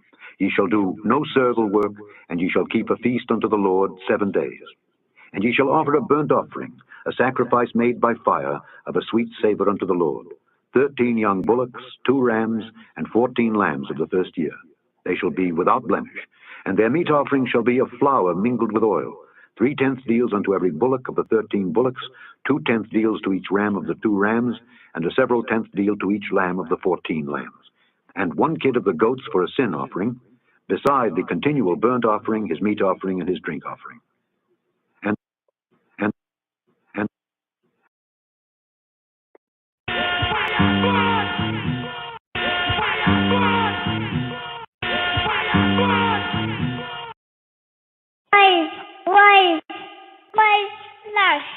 Perfect. Blessed.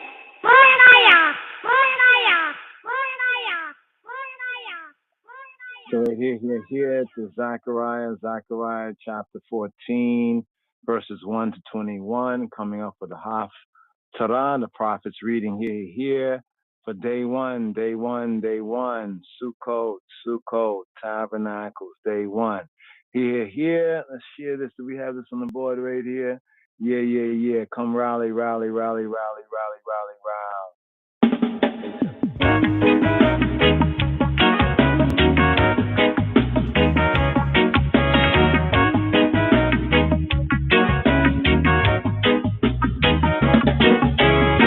Man should know no boundaries under the moon and the sun, all over creation. Jah people are one. Rally round Jah throne, rally round Jah throne, rally round Jah throne, rally round Jah throne. Separated by land and sea, another language for another country. So many color, class, and creed, and we all must live free.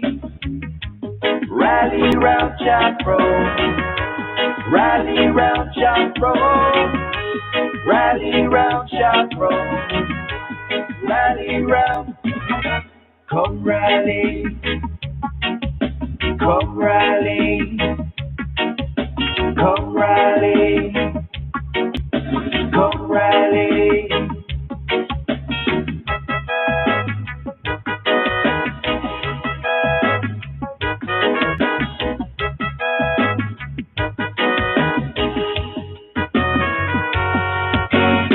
Mankind, know your history. The time has come. Read it in a prophecy. Jah will be done.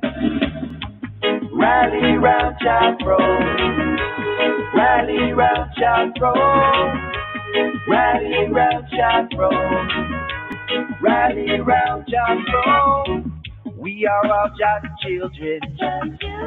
We are brethren and sisters from nation to nation. Love the King of creation. Rally round Jah throne, rally round Jah throne, rally round Jah throne, rally round. Come rally, come rally, come rally, come rally.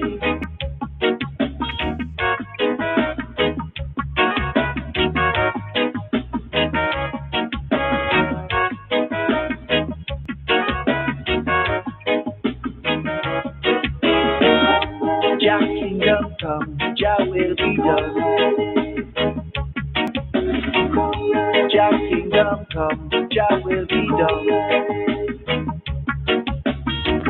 One Jah, one aim, one destiny. Jah live in you, Jah live in me. On earth today, we must live up, I say. On earth today, we must live up, I say. Come rally, come rally, come rally, come rally.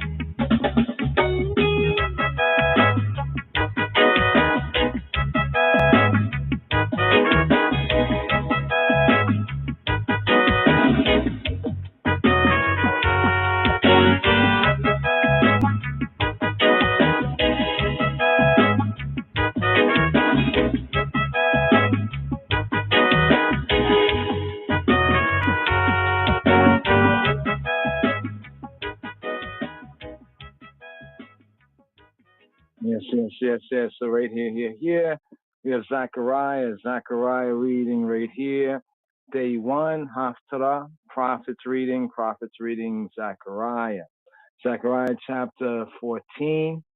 We have the full of the chapter, well, actually up to, let's bring back the verse right here, up there 21, up to verse 21 right here. Let's touch on the, let's see, the first 3 verses in the Ivrit, in the Hebrew, and then we'll, then we'll ride up right here. Okay, the theme right here, Zechariah chapter 14 is a summary of the events, said to be a summary of the events at the return of Ha'adon in glory, of the Lord in glory. First is the Armageddon, right? The first 3 verses. Then from verse 4 to verse 7, the visible return of the Mashiach in glory, of Ha'adon in glory. Some say physical changes in the land. Then we have verse 8, the river of the sanctuary. Also a link with Ezekiel chapter 47, also Revelation chapter 22. Then we have the kingdom set up on earth. This is verses 9, right? Verses 9 to 15. Then lastly but not leastly, the 5th section of Zechariah chapter 4 is the worship and the spirituality of the kingdom. And here we have like the Succoth connection right here. So here. I'm going to go back and forth right here. Don't have our hard copy, but it's good because one can then see what we're reading from right here. Let's go to Tanakh right here. Okay, here's first 3 verses in the Hebrew. Shem Hawa Haben Rahak Kadosh Yahweh Echad, in the Father, Son, Holy Spirit. He who be is the one. Here. Hine Yom Ba La Yahweh We Chulaka She La Lake Be Kirbeik. Here, behold, hine, behold, Yom Ba, Yom, the day, Ba, the day comes, hine Yom Ba, La Yahuwah, right, the day of he who be comes, or literally, hine Yom Ba, look and see, the day is coming, La Yahuwah, for of he who be.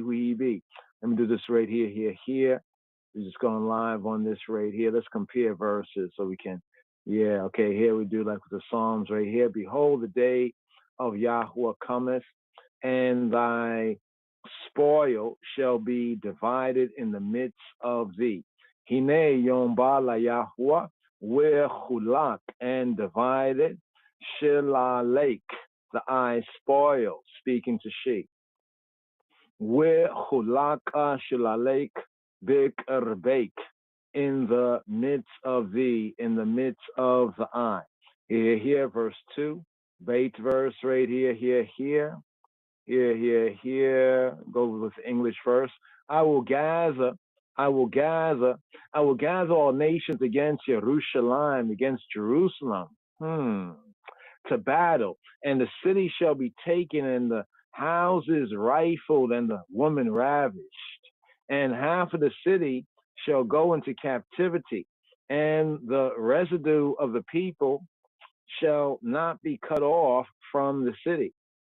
It reads right here, where Asafti, and I will gather, where and Asafti, I have gathered, will gather, where Asafti, at the call, La Hagoyim, Illa Yerushalayim, La Milchama, for I will gather all nations against Jerusalem to battle, or for Milchama, for war, for battle.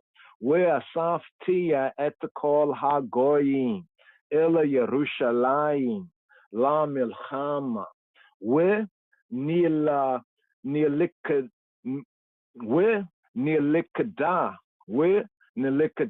Ha'ira, where Na Shasu Ha Batim, and the city shall be taken, and the batim, the houses, rifled. Milikada ha'ira we na shasua ha batim we ha nashim tishkavna, and the woman ravished we ha nashim tishkavna, and half of the city shall go forth into captivity. V'yatzah chatzi ha'ir ba golah, and the residue of the people shall not be cut off from the city. V'yeter ha'am lo yekaret min ha'ir. Here, third verse right here. Go to the third verse right here, the Aleph Beit here, the Gimel verse. Then shall Yahweh go forth and fight against those nations, as when he fought in the day of battle, in the day of battle. V'yatzah Yahweh, and he who be shall go forth with Yatzah Yahweh, with Nilcham Bagoyim, and fight against those nations, or fight against the nations, Hahem, with Nilcham Bagoyim Hahem, Kuyom Hilalachamu Beyom Rav, as he fought. Right, as when he fought in the day of battle. Here, to ride up, here, and upon the Mount of Olives, that is before Jerusalem, on the east, and the Mount of Olives shall cleave in the midst thereof toward the east and toward the west, a very great valley. And half of the mountain shall remove toward the north, and half of it toward the south. And ye and y'all shall flee to the valley of the mountains, for the valley of the mountains shall reach to Azam. Yea, ye, y'all shall flee like y'all fled from before the earthquake in the days of Uzziah, Melech Yehuda, the king of Judah, and Yahweh Elohai, he who be my Elohim, Yahweh Elohai, Haliai, shall come. All the saints with thee, all the saints with thee I. Here, verse 6. And it shall come to pass in that day, the light shall not be clear or dark. It shall not be clear in some places and dark in other places of the world. Right? Clear, precious, dark, thickness. Verse 7.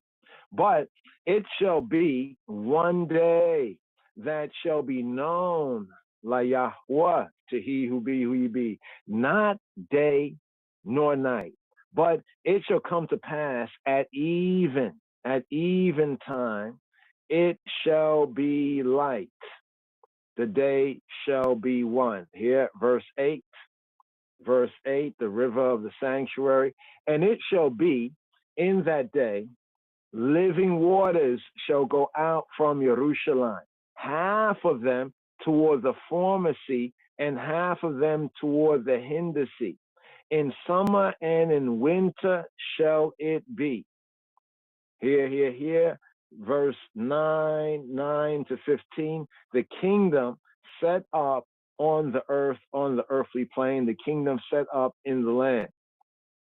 Yahweh shall be king, Melech, Negus, even Negus and Neges, over all the earth, over all the land. In that day shall there be one, Yahweh, he who be, and his name one, and his name Echad.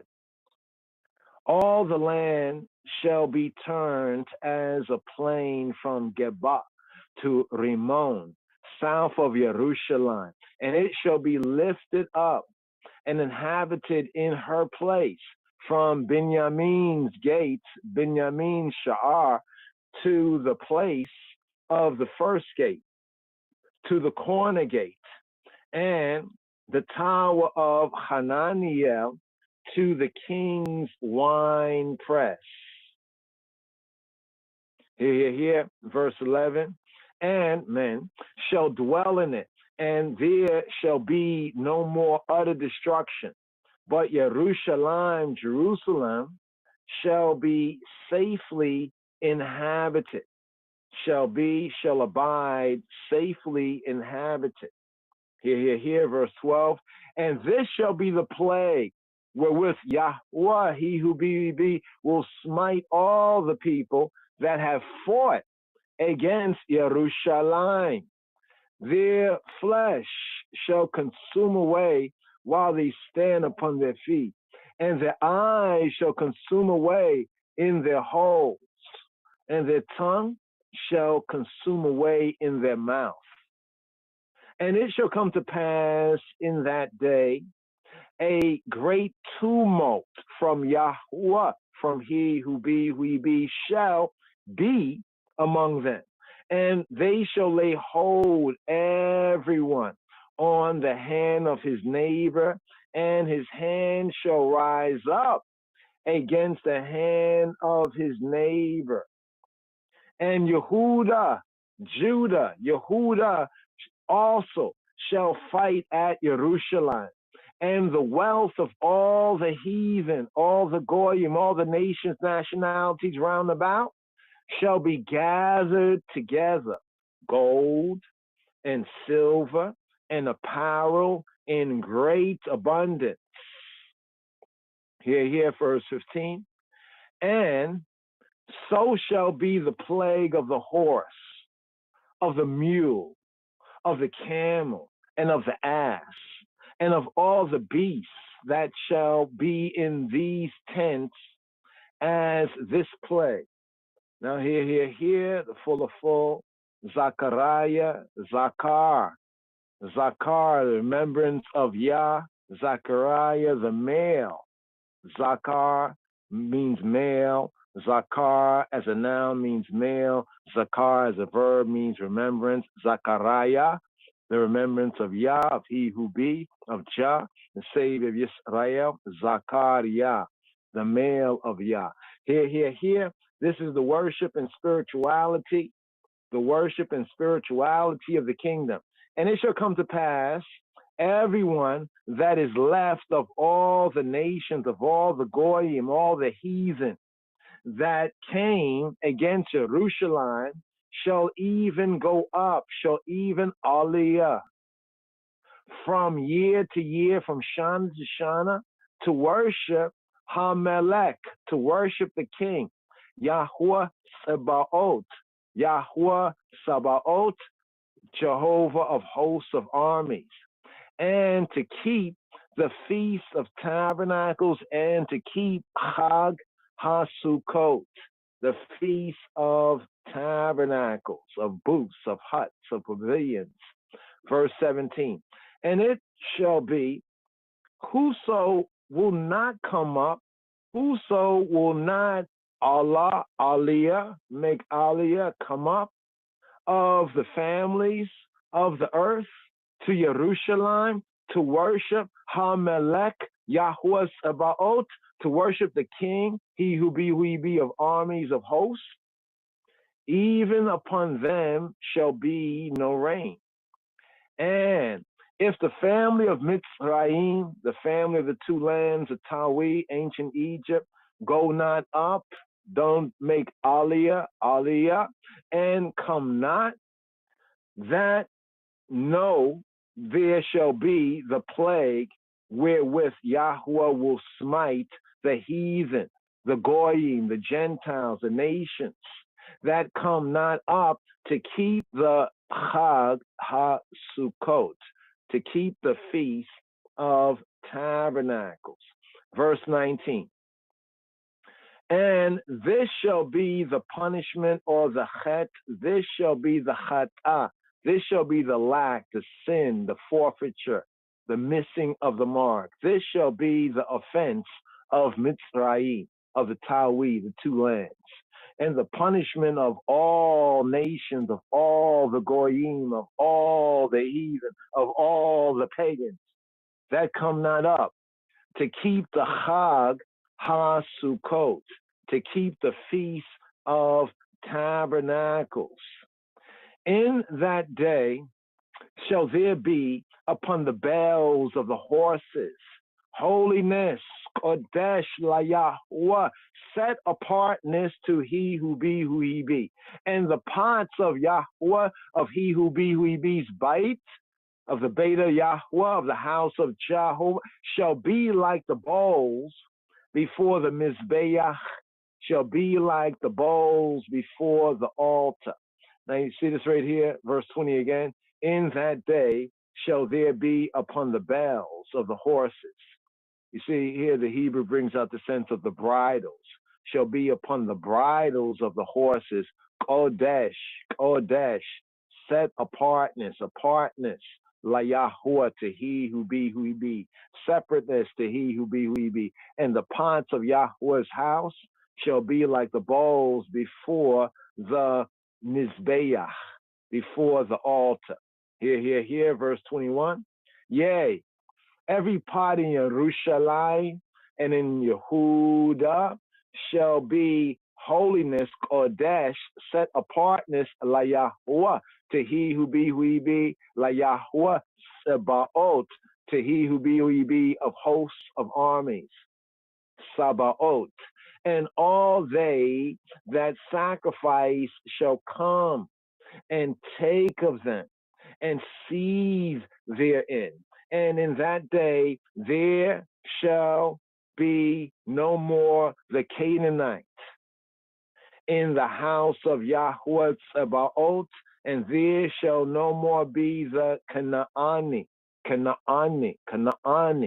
the Canaanite, here bringing out the Hebrew sense of like the merchant, old pirates, yes, they rob. And there shall be no more the Canaanite, the merchant, in the Beit Yahweh Sabaoth, in the house of he who he be, of hosts, he who he be, of armies. So right here, Chaverim, Kabur Lakalu, Kabur Dimsu, right? Kabur Lakalu, Dimsu, Achailu. Glory be to the word, glory be to the sound, glory be to the power, glory be to Abinu Melkeinu, our Father, our King, first power of the Trinity, by Shem Yeshua HaMoshiach. Here, bringing us here to the Brit Chadasha, bringing us here to the renewed covenant reading right here, making aliyah, making heights, climbing When Jacob's I'm gonna look back, but here this week, I climb in Jacob's ladder, Miss Week. I climb in Jacob's ladder, Miss Week. I climb in Jacob's ladder, Miss soldiers of the cross. When I'm gonna look back, but here this week, I climb in Jacob's ladder, Miss Week. I climb in Jacob's ladder, Miss Week. I climb in Jacob's ladder, Miss soldiers of the cross. Jacob's ladder, Miss Week. I climb in Jacob's ladder, Miss Week. I climb in Jacob's ladder, Miss soldiers of the cross. Jacob's ladder, Miss Week. We are making aliyah, we are making aliyah. We are making aliyah, higher heights, going up right here, to Brit Chadash, right here, Shema Yisrael. Are ye not as children of the Ethiopians unto me, O children of Israel, O children of Israel? Shema Yisrael, Adonai Eloheinu, Adonai Echad. In the reading of the Brit Hadasha, we have John chapter 1, verses 10 through 14, Revelation 7, verses 1 through 10, and chapter 21, verses 1 through 4. Again, that is John chapter 1, verses 1 through, John chapter 1, verses 10 through 14. And secondly, for the Brit Hadasha, or the New Testament reading, the Adis Kidan, is Revelation chapter 7, verses 1 through 10, and chapter 21, verses 1 through 4. Now, here, before we begin into our reading, this is the introduction of John in the Schofield Study Reference Notes. It says, the writer, the fourth gospel was written by the Apostle John. John chapter 21, 24. This has been questioned on critical grounds, but on the same grounds and with equal scholarship, the early date of Yohanan or Johannin authorship, or Johann, almost sounds like Gohan, but Johann, John, Johannes Wingel, Johann. The authorship have been maintained. The date of Johann, and this is from the Schofield Study Reference Notes. The date of John's Gospel falls between AD 85 and 90, probably the latter. The theme of John. This is indicated both in the prologue, chapter 1, 1 through 14, as we will be reading chapter 1, verses 10 through 14, and in the last verse of the gospel proper, chapter 20, verse 31, and is the incarnation of the eternal word of the incarnation of the eternal word and Son of life, eternal life. The prominent word are believed and life. The book is in 7 natural divisions. Prologue, the eternal word incarnate in Jesus the Christ. That's chapter 1, 1 through 14. And since we will be reading John chapter 1, verses 10 through 14, we will begin for this day of Sukkot, day 1 for the Brit Hadasha, the Adis Kidan, in John's Gospel, verses 10 through 14. Besama'ab Wawod with Memphis Kadus Ahadu Amla, in the name of the Father, the Son, and the Holy Spirit. Our God is one, Yahweh Eloheinu, Yahweh Ahad. John chapter 1, verses 10 through 14. As we start here at verse 10, he was in the world, and the world was made by him, and the world knew him not. He came to his own, and his own received him not. But as many as received him, to them gave he power to become the sons of Ha-Elohim, even to them that believe on his name, which were born not of blood, nor of the will of the flesh, nor of the will of man, but of Ha-Elohim, of God. And the Word was made flesh and dwelt among us, and we beheld his glory, his kabar, and the glory, the kabar, as of the only begotten of the Father, the Abba, full of grace and truth. Amen. This is the reading for the Brit Hadasha for day 1 of Sukkot, the Adis Kidan, John chapter 1, verses 10 through 14. Now, as we move on here now to Revelation. Yes, and as we begin here in Revelation, before we begin, the readings for the Brit Hadasha for day 1 of Sukkot is Revelation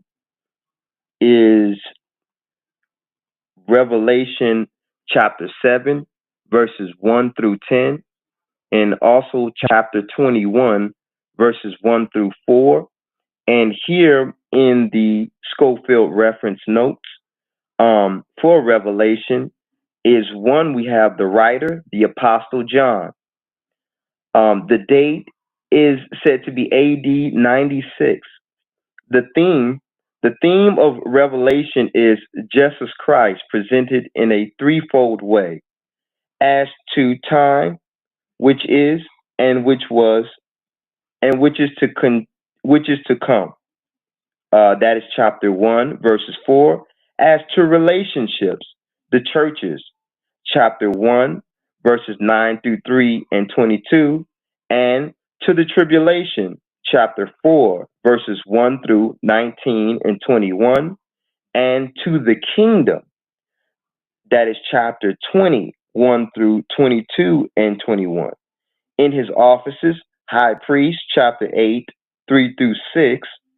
Bridegroom, chapter 19, 7 through 9, and King Judge 20, chapter 20, 1 through 15. But while Christ is thus the central theme of the book, all of the events move toward one consummation, the bringing in of the covenanted kingdom. The key phrase is the prophetic declaration of the great voices in heaven. Revelation, chapter 11, 15. The kingdoms of this word are become the kingdoms of our Adonai or Gitta, Lord and his Christ, our Lord and his Christ, and he shall reign forever and ever. The book is therefore a prophecy. Revelation chapter 1, verses 3. The three major divisions of Revelation must be clearly held if the interpretation is to be sane and coherent. John was commanded to write concerning three classes of things in Revelation chapter 1, 19. Things past, the things thou hast seen, i.e. the Patmos vision, chapter 1, 1 through 20. Things present, the things which are. Things then existing, obviously the churches. The temple had been destroyed. The Jews dispersed. The testimony of God had been committed to the churches. 1 Timothy 3 and 15. Accordingly, we have 7 messages to 7 representative churches. Chapter 2, verses 1 through 3 and 22. It is noteworthy that the church is not mentioned in chapter 5 through 18. Things future, things which shall be hereafter, literature, after these, i.e., after the church period ends. Chapter 4, verses 1 through 22 and 21. The third major division, as Erdman or WJ has pointed out, falls into series of 6 sevens with parenthetical passages, making with the church division 7 sevens, the 6 sevens. Now, as we get into the reading here for the Brit Hadasha, for Sukkot Day 1, we have Revelation chapter 7, verses 1 through 10. And we'll start there. Besama'a, Wawold, Memphis, Kadus, Ahadu Amlak, in the name of the Son, the Father, and the Holy Spirit, which are one, Yahweh Eloheinu, Yahweh Ahad. Chapter 7, verses 1. And after these things, I saw 4 angels standing on the 4 corners of the earth, holding the 4 winds of the earth, that the wind should not blow on the earth, nor on the sea, nor on any tree. And I saw another angel ascending from the east, having the seal of the living Ha-Elohim, the living God. And he cried with a loud voice to the 4 angels, to whom it was given to hurt the earth and the sea, saying, hurt not the earth, neither the sea, nor the trees, till we have sealed the servants of our Ha-Elohim in their foreheads. And I heard the number of them which were sealed, and there were sealed 144,000 of all the tribes of the children of Israel. Of the tribe of Yehuda, of Judah, were sealed 12,000. Of the tribe of Robelo or Reuben were sealed 12,000. Of the tribe of Gad or Gad was sealed 12,000. Of the tribe of Asher or Asher was sealed 12,000. Of the tribe of Nephthalim was sealed 12,000. Of the tribe of Manasseh was sealed 12,000. Of the tribe of Simeon was sealed 12,000. Of the tribe of Lewi or Levi was sealed 12,000. Of the tribe of Issachar was sealed 12,000. Of the tribe of Zebulun was sealed 12,000. Of the tribe of Joseph was sealed 12,000. Of the tribe of Benjamin was sealed 12,000. That is Benjamin. Verse 9. After this I beheld, and lo, a great multitude which no man could number, of all nations and kindreds and people and tongues, stood before the throne and before the Lamb, clothed with white robes and palms in their hands, and cried with a loud voice, saying, Jah, salvation, Jesus, Yeshua, salvation to our Ha-Elohim, which sitteth on the throne, and to the Lamb.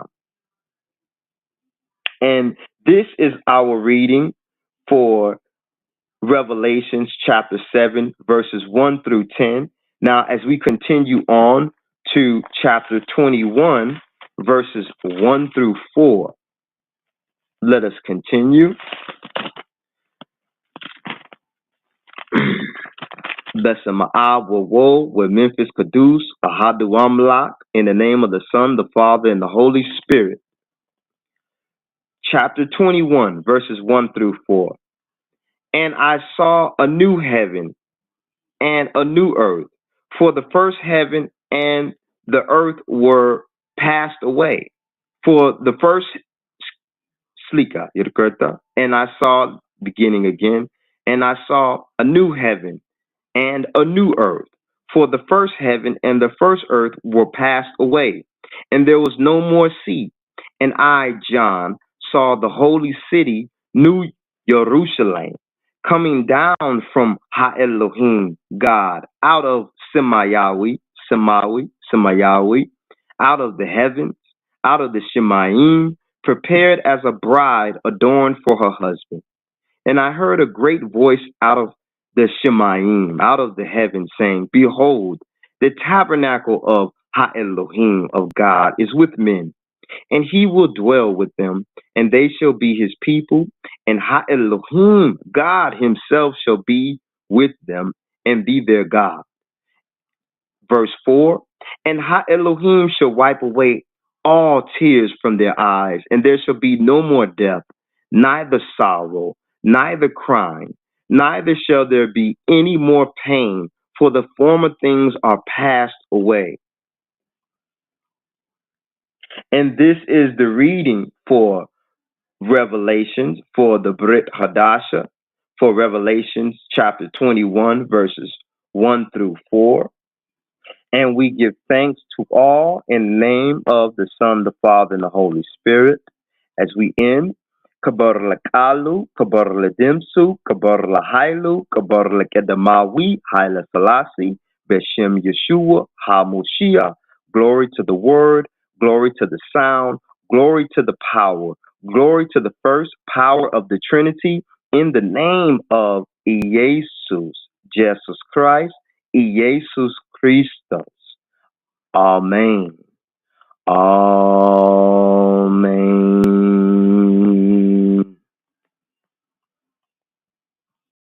Amen, amen. We imru and say your amen.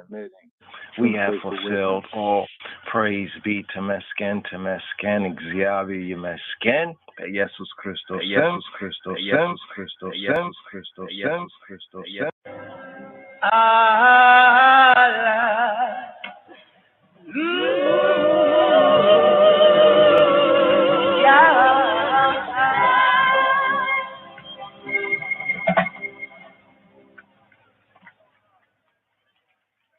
Yes, yes, yes. So here. We have a psalm. Psalm 15. Today's daily psalm, Psalm 15. It's interesting, the psalms that we have here in the season. You know how they reflect the reason for the season. But let's ride up. Let's ride up today's daily Psalm. Psalm 15 is themed Elohim's guest, like to say God's guest, Elohim's guest, Jah's guest, right here. Also themed the conditions of access, of access. Who has access? Conditions. What are the conditions? Are there conditions of access to Ha Elohim, to true good, the true God? Or here in this time of tabernacles, tabernacles, booths, huts, tabernacling, tabernacling. What does this mean to tabernacle? Here. Blessing I. See. 1, 2, 3, 4, 5, 6, 7, 8, 9, 10. Come on. Oh yeah! Mr. Clark, we got that right now. Why? Somehow that just keep on. Somehow Rastafari just keep on showing us his love and his way. Somehow that just keep on. Somehow Rastafari just keep on. Well, now moving through. I can see that the little children need new clothes and shoes. Cause I've access and I've got the vibes. I've got my children and my beautiful wife. The blessing from above is so much. I keep giving the created the earth and the earth. Let us enjoy it. Break the latter, you don't destroy it. Cause somehow that just keep on blessing this place. Somehow Rastafari keeps loving us. All his love and his way. Somehow King Selassie I just keep on.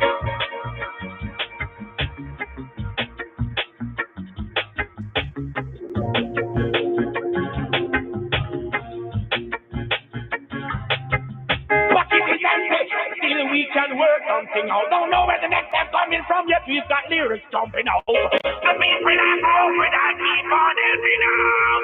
Say my prayers to the cause. Shall we provide ya? This to me sword. Me now go commit no murder or suicide.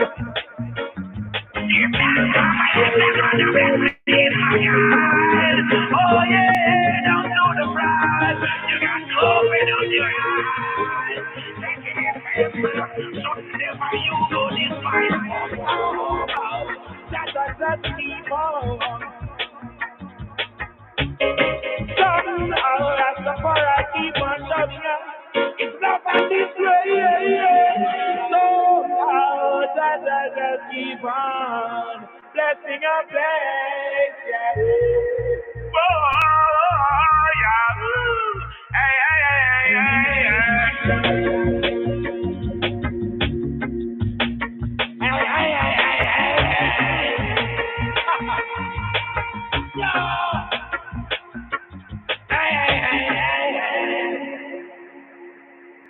I got to be strong and serve the least for what me have. I wish you good, so why you want to wish me bad? Why is it your boat? Why is it your bread? Got somehow just keep on blessing this place. Somehow Rastafari just keep on coming on his love and his way. Somehow Rastafari just keep on coming on his way. First I give the best go first. When I'm cruising through or moving through, I can see that the little children need clothes and shoes. I can see that the little children need education and food. I got my children and my beautiful wife. And life is for love, life is for living. The blessing from above is so much why I keep giving. That creates the heaven and the earth, so enjoy it. Shema Yisrael, Adonai Eloheinu, Adonai Echad. Hear, O Israel. Hear, O Israel. What? Shema Yisrael, Adonai Eloheinu, Adonai Echad. Hear, O Israel. Hear, O Israel. What does Shema Yisrael, Yahweh Eloheinu, Yahweh Echad? Hear, O Israel. Hear, O Israel. The Lord, our God, the Lord is one. What does that really mean? And why is it important?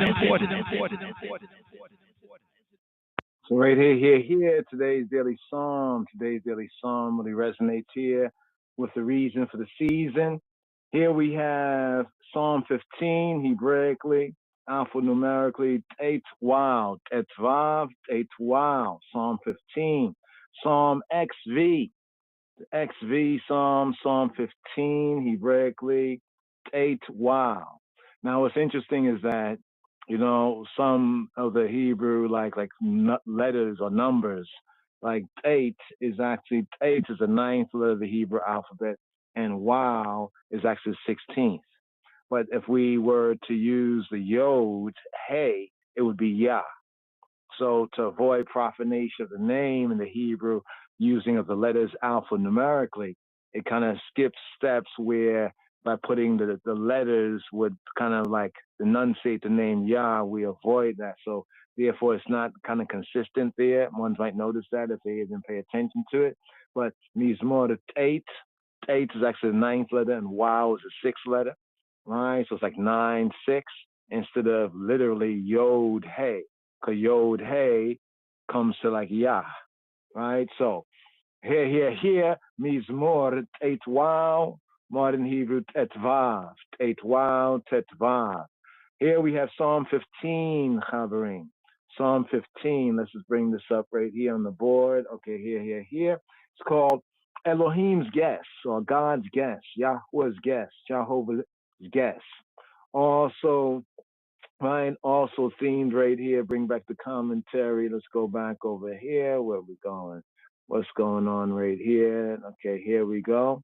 All right, Psalm 14. There we go. Okay, here's the opening right here. KJV Wise, a Psalm of David. Mizmor le Dawid. Opening verse. Lord, Yahweh, who shall abide in thy tabernacle? Who shall dwell in thy holy place? Who shall abide? Who shall sojourn? Yahweh, mi yagur be'aholeka, mi yishkon behara kadisheka. Who shall abide? Who shall sojourn? So here, once again, the commentary notes. Why is on that right there? Okay, KMD at the top. There we go. Conditions of access to Yahweh. Conditions of access to God, to the true God, Ha Elohim. Now the preceding psalm, which is Psalm 14, right here in the Psalter, the Hebrew Psalter, is themed the corrupt world. Right, one of the themes, the preceding psalm, is the corrupt world. Then we come to Psalm 15 here, Elohim's guest, Yahweh's guest, or conditions, bringing out the conditions of access into his presence, into his face, his grace, conditions of access to Yahweh. The preceding psalm, it distinguished Dor Tzadik.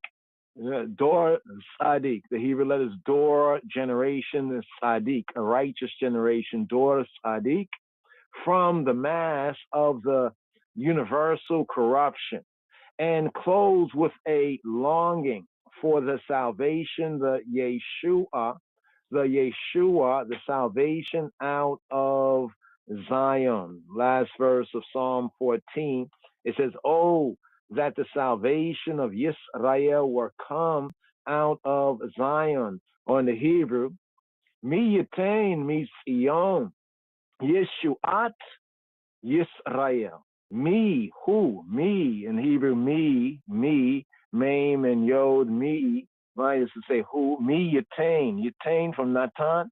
Who is it he that will give? Who, to speak of who is he that will give? Me, Yatain, me from, right, Sion. Me, Yatain, me, Sion. Who will give from Zion? Yeshuat. the salvation, the victory of Yeshuat Yisrael, of Israel. When Yahweh turneth the captivity of his people, Bishub Yahweh, Shibut Amo, the captivity, the Shibut Amo. When Yahweh turns, Bishub, when he turns, he who be, turns, Shibut Amo, may Yaakov, may Jacob rejoice, may Yisrael be glad. Yagel, Yaakov, may Jacob, Yaakov, Yagel, be Gili, may he rejoice, right? Be like almost like giddy, so happy that you're giddy. Yagel, Yaakov, Yismach, and be glad and be happy. Yismach, as you say in the season, Chag Sameach, Yismach, Yisrael. So right there, just in the connection of the psalm, the psalter here, right? Psalm 15, Mizmor Eitwav Etvav, it answers the question. It's a question, right? Who belongs to this door Sadiq? From the previous psalm, the Hebrew door like a generation, an age, a generation, Sadiq, righteous. And whom shall the future Yeshua, salvation, victory, who shall it avail? Now, check what we call the evening psalm for the first day, aka Psalm 24, composed in connection with the removal of the ark, Ha'aron, the Tabot to Sion. So it said that Psalm 24 was composed in connection when David had removed the ark. He had basically moved the ark from where it was to Sion, to his capital, to the center, to Zion. This is very similar right here, today's daily psalm. The state of mind expressed in this mizmor, this chant, exactly corresponds to the unhypocritical piety and genuine lowliness, humbleness that were manifest in David HaMelech, and King David in their most beautiful light on that occasion. So when we see when David on that occasion, it's particularly interesting. It's written in Shemuel, Samuel, and the other historical books when David, when he was seeking to bring the ark, right, even the ark of the covenant to Sion, therefore fulfilling Hebraically that fullness of the Messianic church and state, as David was already Moshiach, anointed, man after Yahweh's own heart. That covenant was made with David, right? So he already had like the government, the kingdom, the monarchy. Now he brought forward the ark, even the ark of the covenant to Sion. So we have today's daily psalm, right? Psalm 15, a couple of key verses. Psalm 15, verse 4. Compare that with 2 Samuel chapter 6, verse 19, right? And also Psalm 15, today's daily psalm, verse 4, with 2 Samuel chapter 6, verse 21. Now, the fact, however, is that Zion, also referred to by the nearby mountain, Mount Moriah, upon which the temple was built, Jerusalem, right, is simply called Har HaKodesh, the holy mountain. Har HaKodesh, or in the script here it says, Mi Yishkon Behar Kadesheka, who will shakan, Behar, in the mount, Kadesheka, in your holy, your set apart mount, right? This rather favors, some say, the time of the Absalomic exile. Remember, Absalom was his son. Absalom was his son, and when he had to go into exile, so that's what's speaking of there. When David, HaMelech, the king, was in exile, self-imposed exile, and was cut off from the sanctuary of Elohav,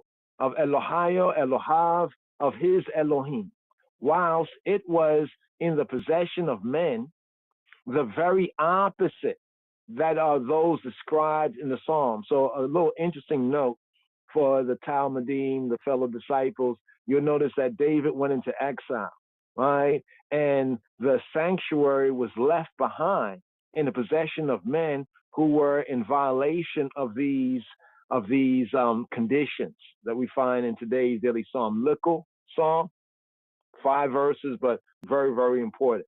Right?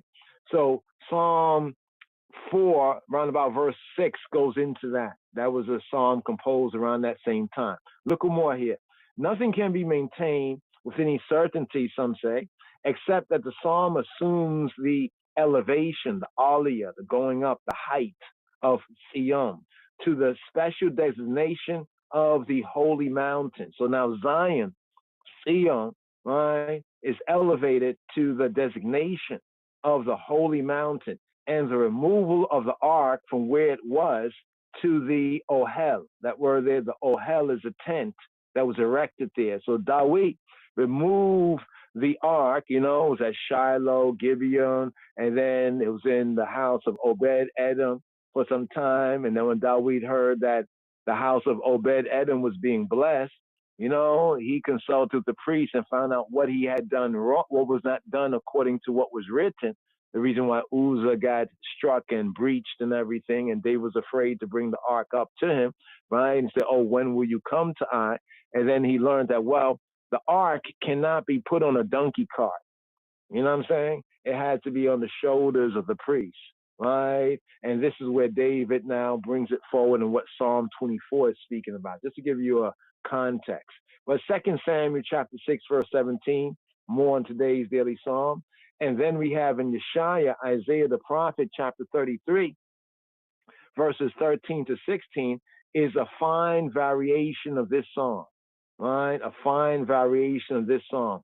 Let's just go to the English and just get a, right, let's go back right here. Let's go to the English. Does it bring out the English right here? Right, let's go. Okay, yeah, we have to go to select. Okay, let's just go to English and get a little read right here, right? So we can see if it compares right here. Right? What was it? Verses. Okay, it says, "Hear, y'all that are far off, what I have done, and y'all near, acknowledge my might. The sinners in Zion are afraid. Fearfulness have surprised the hypocrites."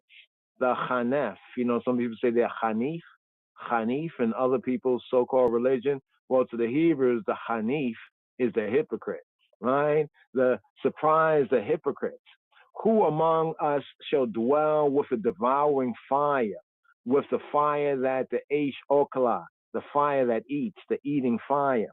Who among us shall dwell with the everlasting, the eternal burnings?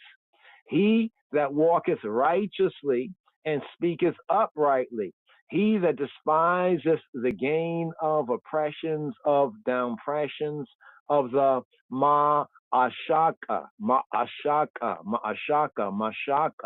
extortion deed, right? That shaketh his hand from holding of bribes, that stoppeth his ears from hearing of blood, that shutteth his eyes from seeing evil, right? Righteously and righteousness, uprightly, uprightness, just checking out the notes, oppressions or deceits, brought out as deceits, blood or bloods, right? Here, this verse 16. He shall dwell on high, his place of defense, the munitions of rocks. Bread shall be given him, his waters sure, height or high places. Just take it to this verse right here. Thine eyes shall see the king in his beauty. They shall behold the land that is very far off. Interesting, this is one of the words of prophecy from even the past days concerning Garmawi, Karmawi, Haile Selassie, seeing the king in the land that's very far off. Psalm 87, verse 4, with Ethiopia. This man was born there. Psalm 84, verse 7. Right? Thine heart shall meditate terror. Where is the scribe? Where is the receiver? Where is he that counteth the towers? Counting the towers thereof. I think like Psalm 46, 47, and 48. But here, let's get to this right here. So that was only verse up to verse 16. We read a couple of extra verses. But let's get into today's daily psalm right here, just to give a contrast right here, context of the psalm. Here we have the first verse right here. Now, that was the K and D notes right there. All right. Here's a note in the Sefer Tehillim concerning the theme God's guest, Yah's guest. Next to Psalm 23, you know, the 23rd Psalm, Yahuwah, right? Roi, right? He is my shepherd, I shall not want. Here, Psalm 23, right? Next to that, today's daily Psalm is the most popular chapter of the Psalter. It is said that Psalm 15, next to the 23rd Psalm, Yahuwah is my shepherd, it's the most popular chapter or psalm in the Psalter. It is commonly known as Yahweh's, Jehovah's gentleman, honorable man, and is descriptive, today's daily psalm, of the Hebraic ideal of human character. So today's daily psalm is descriptive of the Hebraic ideal of human character. The poetic questions convey the notions that we today should briefly designate the idealism of life, the realism, right? The idealism of life, holiness or set apartness, and the image, the word picture of the mountain of Yahuwah. What does this imply? It implies man's elevation, his aliyah, going higher, right? The higher heights, above the low places of life and liberty. The upward soaring of the soul, the nefesh, from the vulgar and the commonplace, the profane, to the nobility and the purity of moral views and conduct. As I and the elders Rastafari say, of genuine morality, right? Of that true moral theocracy, right? Moral theocratic reign of haMoshiach. The qualifications for entry into the divine presence, perception, the divine face, and grace are purely ethical and within the compass of all human beings.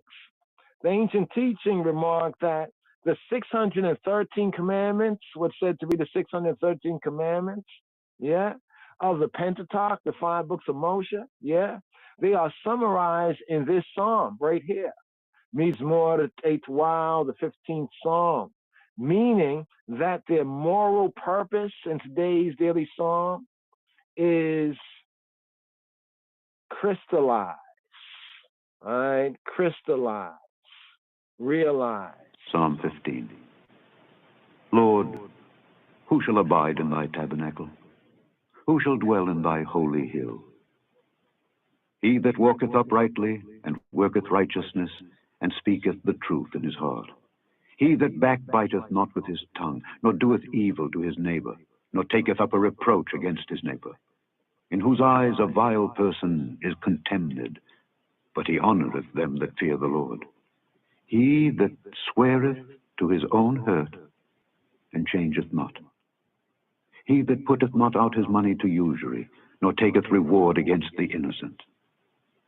He that doeth these things shall never be moved, shall never be moved, shall never be moved, shall never be moved, shall never be moved. Yeah, we need a Selah on that right there.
here today's daily Psalm 15. Elohim's guest, Yah's guest, Yahweh's guest. Mizmor Teitwaw, Teitwaw, Psalm 15. The conditions for access into Yah's presence. Here, we have 5 verses, Aleph, Beit, Gimel, Dalet, and Hey verses, the Abba, Ga, Da, Ha verses right here, beginning with the Aleph verse. Here, KJV wise, a Psalm of David. Yahweh, who shall abide in thy tabernacle? Who shall dwell in thy holy hill? Right here, first verse right here. Bevrit in the Hebrew, Yehudit, Mizmor LeDavid. Yahweh, mi yagor be'aholeka, mi yishkona behar kadesheka. Here, who, right, me. Here, let's bring this out just to show this right here. It's not to knock. Let's go down there. There we go, right there. Me, right, me, who, interrogative, me, who is it, right? Me, Yagor, who will gore? Now here the word abide, gore, Yagor. Who is he that will abide? Me, Yagor. Who will abide? Who will sojourn? Sojourn where? Mi Yagor be'aholeka. In the eyes, here it has tabernacle in the KJV. It's the Ohel, right? The Ohel is like the tent, right? Literally, it's like the tent. But here also, with the wilderness, there was a holy tent, the Ohel haMo'ed, the tent of the Mo'ed, of the appointed times, appointed meeting space, place, right? So here, where it says tabernacle, literally is tent. So to the question, Yahweh, mi yagor be'aholeka, who will Yagor, sojourn, who will abide? Although the parallel right here to tabernacle, you see in the first question is who will abide or sojourn to Gor, Yagor, right, in thy Ohel. The second question is who shall dwell? Mi yishkon, Look at the verb, yishkon. Here we get shakan. Shakan and even Shekinah and Shakanya, right? And the Mishkan, the sanctuary, to settle down, to dwell, to Shakan, right? The sense of lodging, right? It's a verb right here, lodging, to reside, right? Even the idea of a permanent stay. What do we need to understand right here? The word Shakan, right, is contrasted in the second question with Gor. Right? What's a gore? Gore, right? In order to understand this, you say what is a gore? To sojourn, abide, dwell in. It sounds the same, right? But there's a nuance, right? To remain, to inhabit, to be a stranger, right? Be continuing. Get down to Strong's right down here, right? Strong says the gore root is a primitive shoresh root that means to turn aside from the road. Like you're traveling, but you're getting tired, and you say, okay, there's a motel, hotel, I'm going to turn aside. This is the sense of the gore, like turning aside for lodging. So it's like me, Agor, who is going to be able to turn aside for lodging, be'aholeka, in your ohel, right? For lodging or for any other purpose. The sense of it is like what it says, to sojourn, the sense of like a guest. Theme of today's daily psalm needs more than 8 wild. Vav is Yahweh's guest, Elohim's guest, Eloheinu's guest. But it also has a sense of being a stranger. Thus, you see, it says also to shrink, right, and fear, as in a strange place. Or one's in a strange place, like immigrants, they might gather together, right, for hostility. In other words, because of the hostility of them being strangers in a strange place, they gather together. That's the sense of the gore, right? Now, that's contrasted here with dwell. Shakan, right? Shakan, to settle down, to cause, to dwell, right? To lodge, there's a sense of lodging there. But look what we have here, the idea of lodging. But here, the key thing about this word is when Yahweh says, build me a sanctuary, right? He said, build me a mishkan. right? So that I may shakan. You see that idea of shakan? That I may dwell. This kind of sense that's even with the season and the Chag and Sukkot, to dwell, to abide, to sojourn. But the tabernacle now, in the first verse, is literally tent, right? So who will Yagor, right? Sojourn in your tent, and who will dwell, right? And indwell, like that indwelling sense, right? In your holy hill. So we see tent is the parallel of holy mountain, or holy, here they have holy hill, but actually it's Har Kadisheka.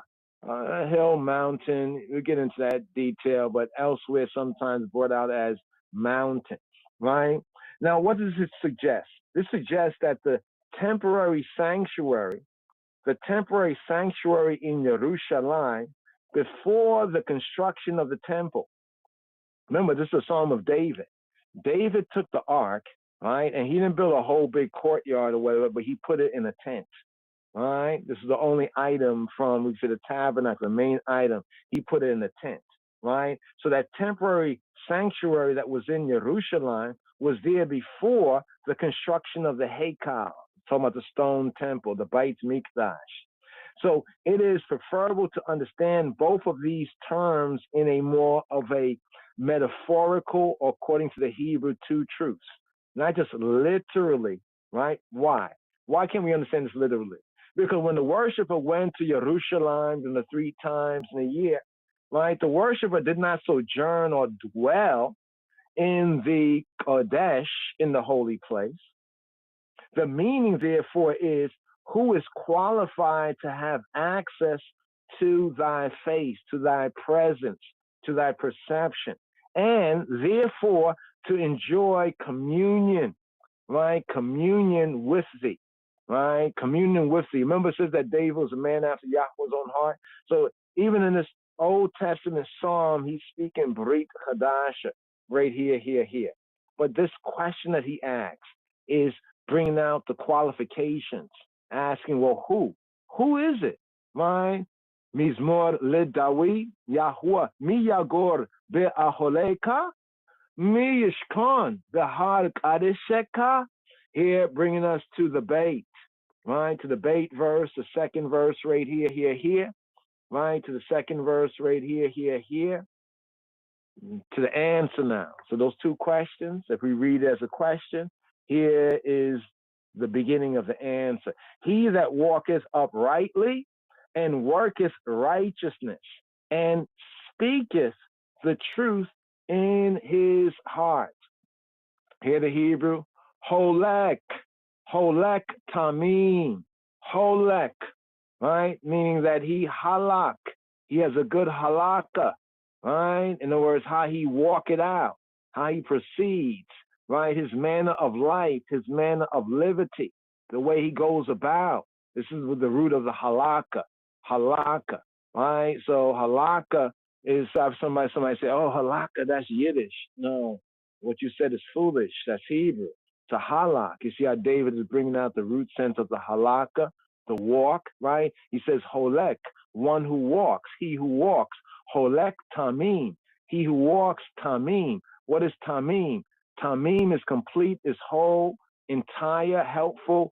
But here, this might help you understand it better. The same word tamim is used for the offerings. The offerings had to be without blemish. They had to be perfect. Right? There, translated from tamim, this word right here. Nothing more, nothing less. Right? Entire, complete. Whether in the literal sense, like of an animal, in other words, if an animal, as we mentioned before, if an animal has one head, in the natural creation, it's not supposed to have two heads. You can't offer an animal that's missing a part that Yahweh created with, or has an extra part. This is the idea of perfect in the Hebrew.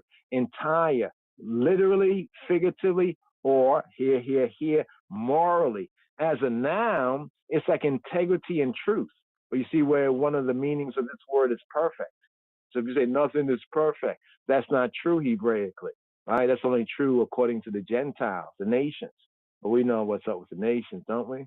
Right? Either they come, right, or they get burned, right? Holek tamim, one who walks uprightly or perfectly, completely, right? Nothing added, nothing extra, nothing less. Ufoel edek, and worketh. Now here the word worketh is from pa'al, right? This has a lot to do with the verbs too in Hebrew too, the piel, pa'al.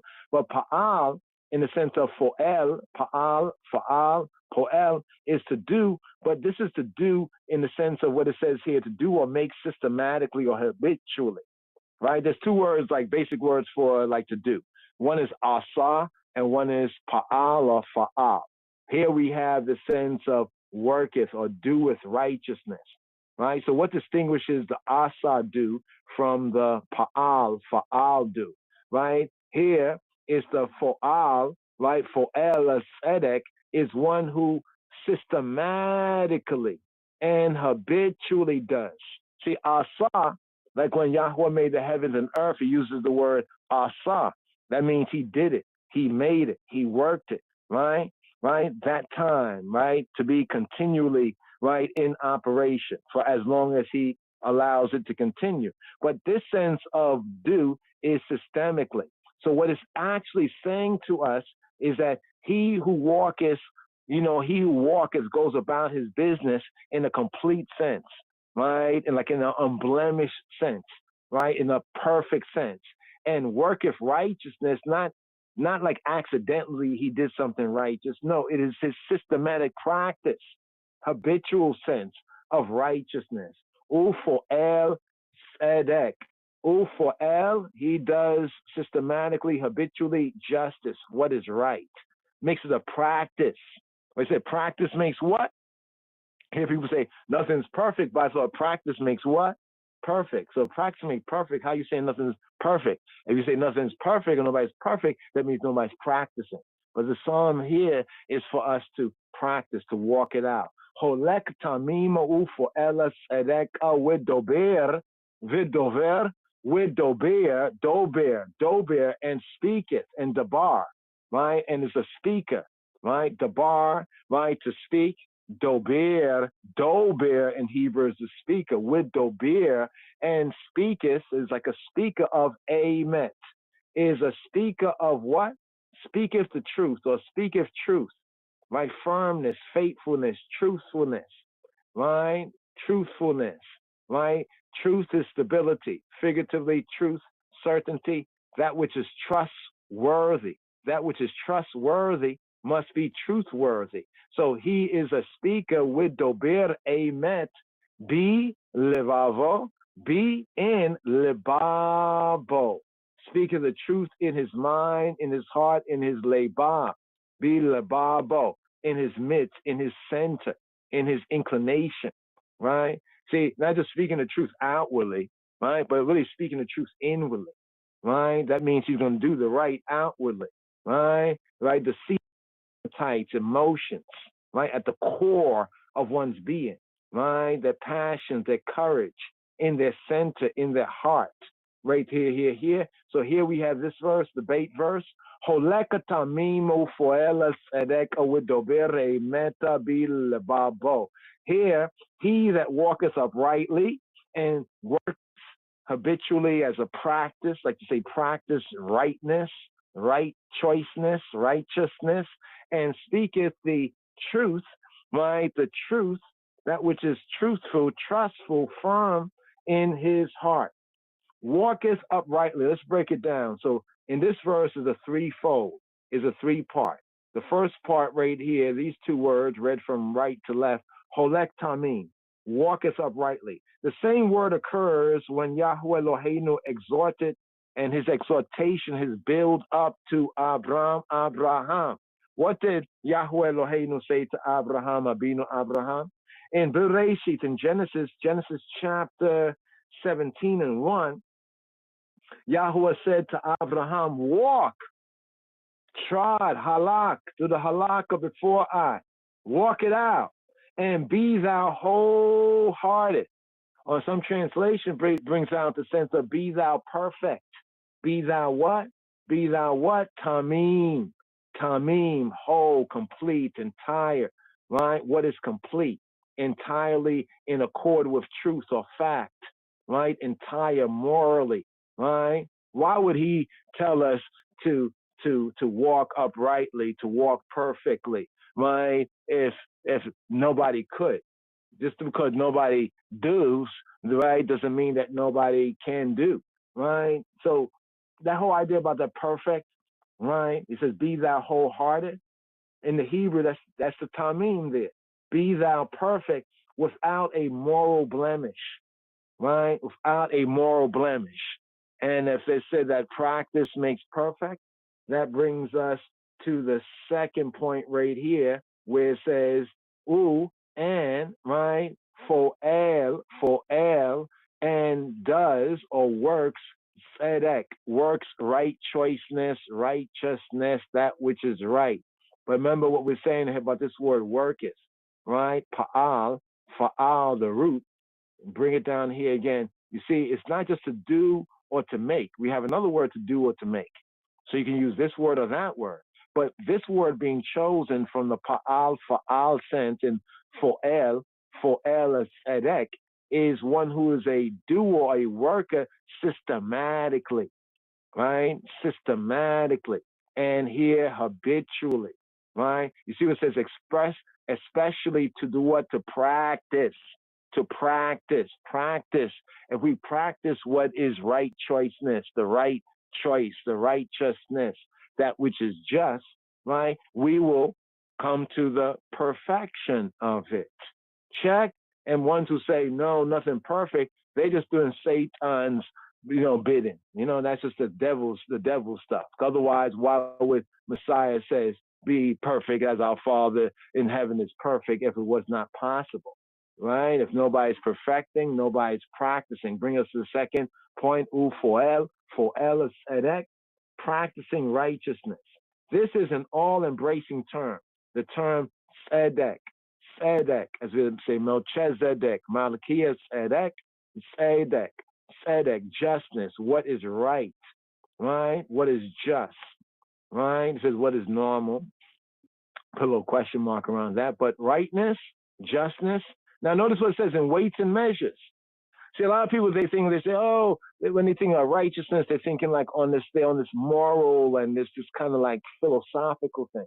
But it comes down to practical earthly things, right? So if you're in business, you can practice, right, for elis edek, what is rightness. That means if somebody orders something that's a certain amount of weights or measures, you're not trying to pinch something from it. You know what I mean? If it's this much, give them what they ordered, right? That's righteousness. In other words, righteousness doesn't apply to like pie in the sky things or just like spiritual spooky things, but it comes down to business. If you really read Torah, right, a lot of the sins are sins in basic transaction, basic business, basic things, day-to-day things, so we can practice righteousness in many different ways. And we're supposed to practice righteousness in all ways. What is right? According to the natural law, according to moral law, right? According to legal law, right? But then it leads to equity, right? Equity, right?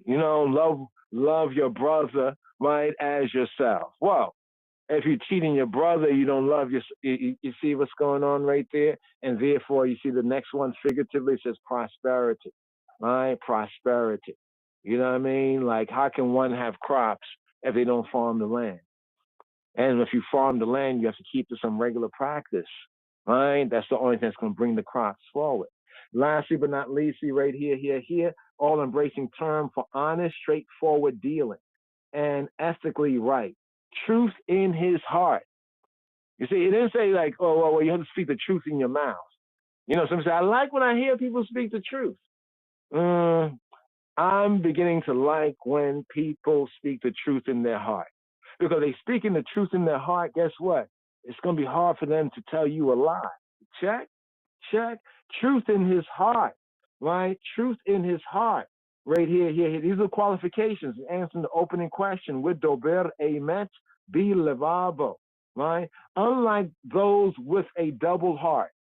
Now, if you look at Psalm 12, around about verse 2, verse 3, and talk about, like double heart, like double-hearted. Literally in the Hebrews, of a heart and a heart. They have one heart. That means the inner, right, in their mind. They have one mind and the next mind. I have a mind and I have a mind, like they're double-hearted. But this is not that, right? This is one who speaks the truth in their heart. Inward sincerity, therefore, inward sincerity is demanded. Remember the point of today's psalm, right? The conditions that grant one's access to Elohim. Well, who is Elohim?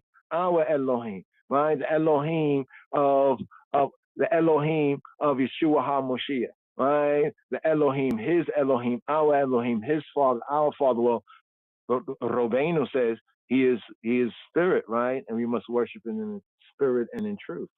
You see what I'm saying? So therefore, this is very spiritual here, right? Speaking that truth, right, to himself. You see how the ISV, I like how the ISV, I don't agree with them on many things, but occasionally they, they hit it. Who speaks the truth to himself? You see what I'm saying? Who speaks the truth to himself?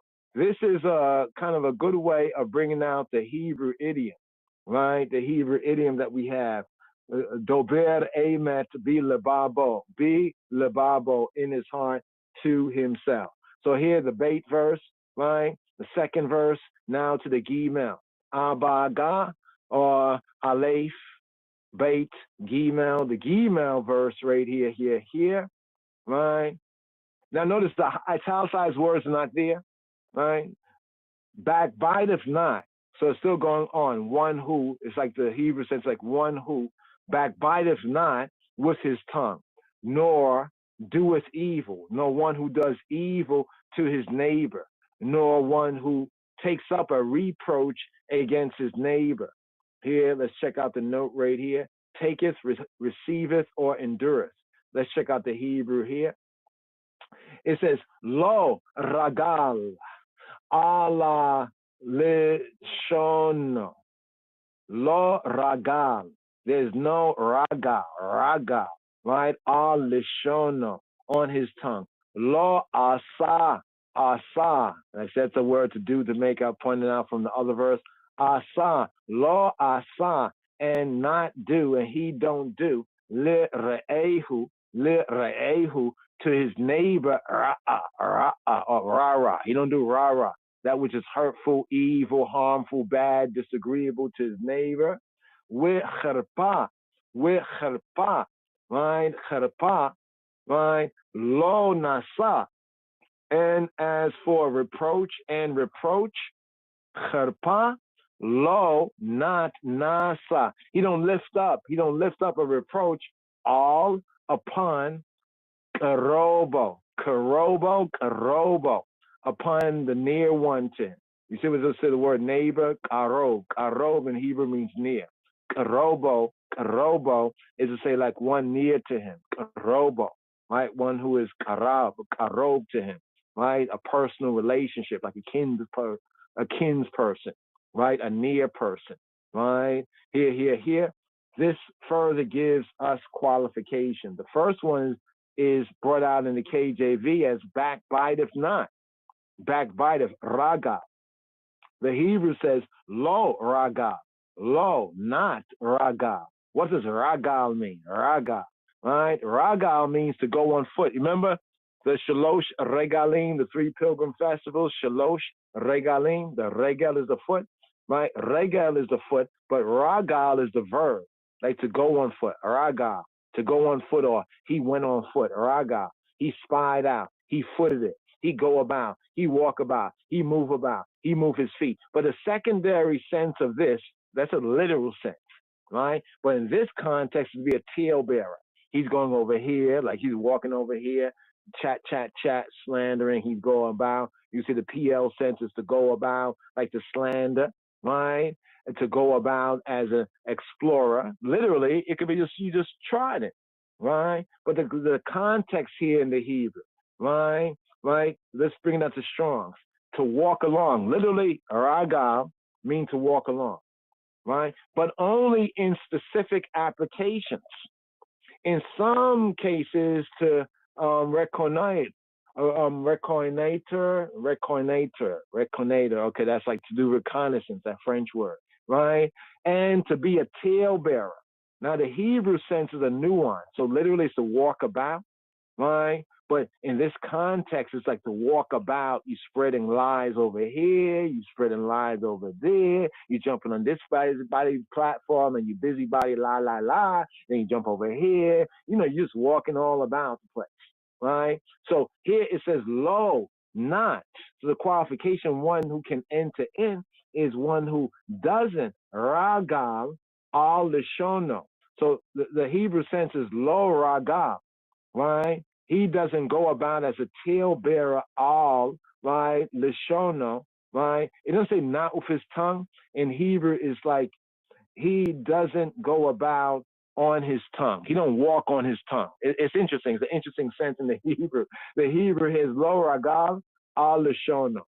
Lo ragal al lishono, right? The little Hebrew sense of these words right here, I'm going to highlight it for you right there. Lo ragal al lishono, all on lishono. Lo ragal al lishono. Literally, he doesn't go about on his tongue. He don't walk about on his tongue. The sense of this right here is speaking against slander. So that's like a Hebrew idiom, right? To say he's not a slanderer. You know, like if understanding what you're understanding right here by the translation from the biblical Hebrew, lo ragal al lishono, right? He doesn't go about on his tongue. So if somebody was saying, yo, I don't go about on my tongue. The translation, he's saying that he's not a slanderer. So when it says lo ragal al lishono, translation, the targum, right, and he's not a slanderer, right? Because slander, right? He doesn't have slander on his tongue, to bring out the sense of it. Slander, right? Slander is a vice strongly denounced in Yehudi and Hebraic ethics, in Judaic, tribe of Judah, and Hebraic ethics. Whoever speaks slander is as though he denied the fundamental principle. It is said in ancient teaching that whosoever speaks slander, right, goes about on their tongue, right? So to say like a slanderer is like ragal al lishono, he goes about on his tongue. He walks on his tongue, right? Meaning he's a slanderer, right? Whosoever speaks slanderer is as though he denied the fundamental principle. Do you know what the fundamental principle? It's like the first commandment, actually, right? Anoki, right? I am he who be, we be, thy Elohim. The fundamental principle is the existence of Elohim, right? Hakadosh, the Holy One, Baruch Hu, blessed be he, says of such a one, I and he cannot dwell together in the olam, can't dwell together in the world. I and he. So even the Holy One says of the slanderer that I and he cannot dwell together. As I said, that he will not tolerate one-on-one in his sight, right? Because the principle, it's almost like the two opposite ends of the magnet. The two opposite ends of the magnet don't really connect. They push away. They repulse each other, right? Then it says, and he does no evil to his neighbor.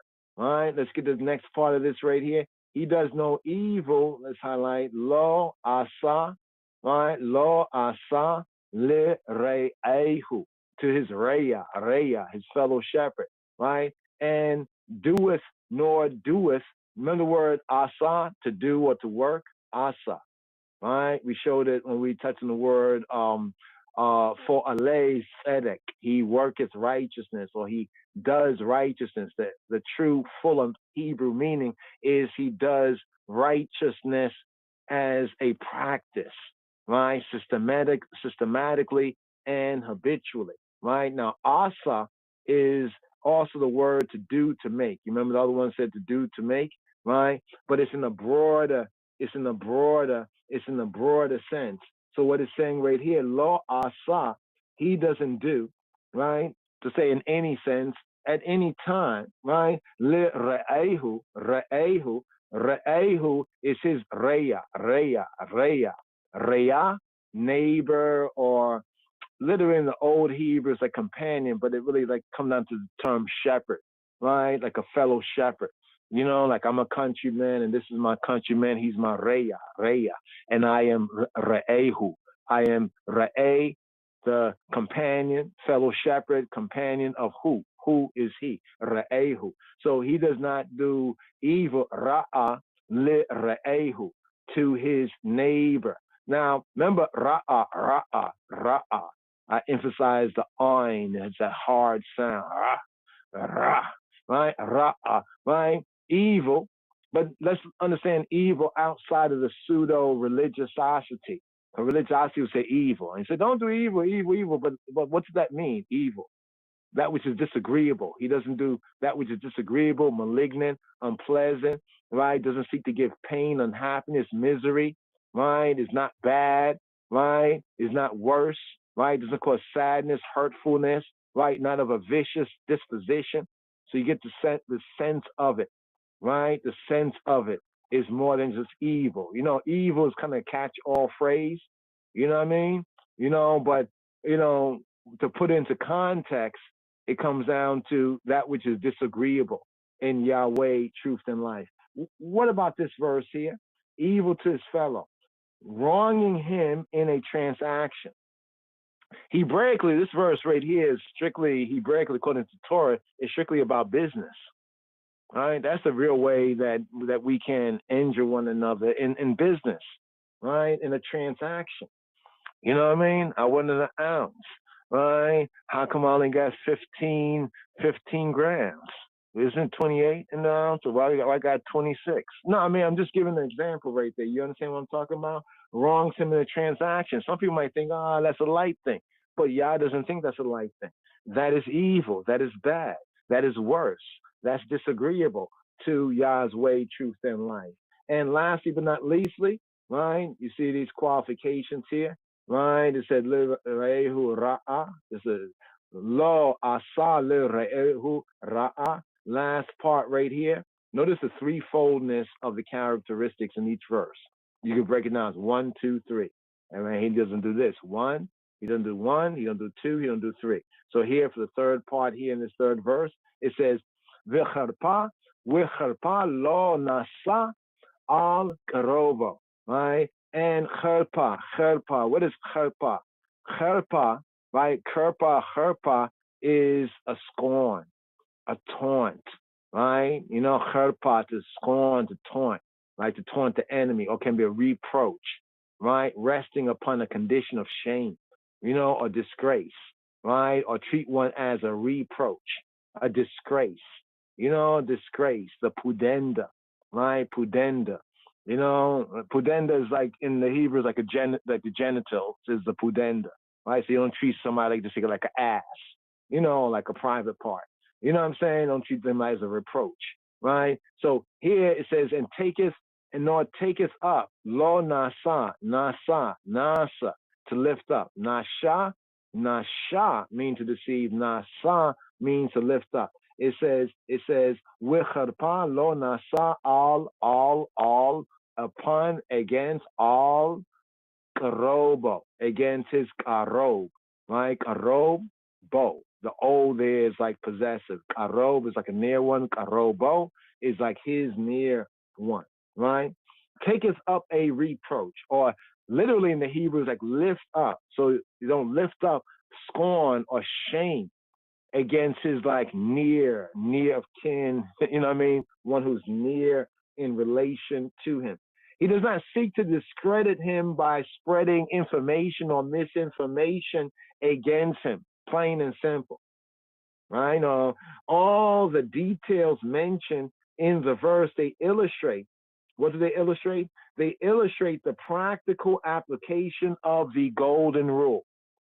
So everything we have here in this little psalm, it brings out practical application, right? And what's interesting is that in this psalm, Psalm 15, we almost have like all the commandments, the Taryag, right? Taryag, or the 613, as it said, summarized even in this psalm.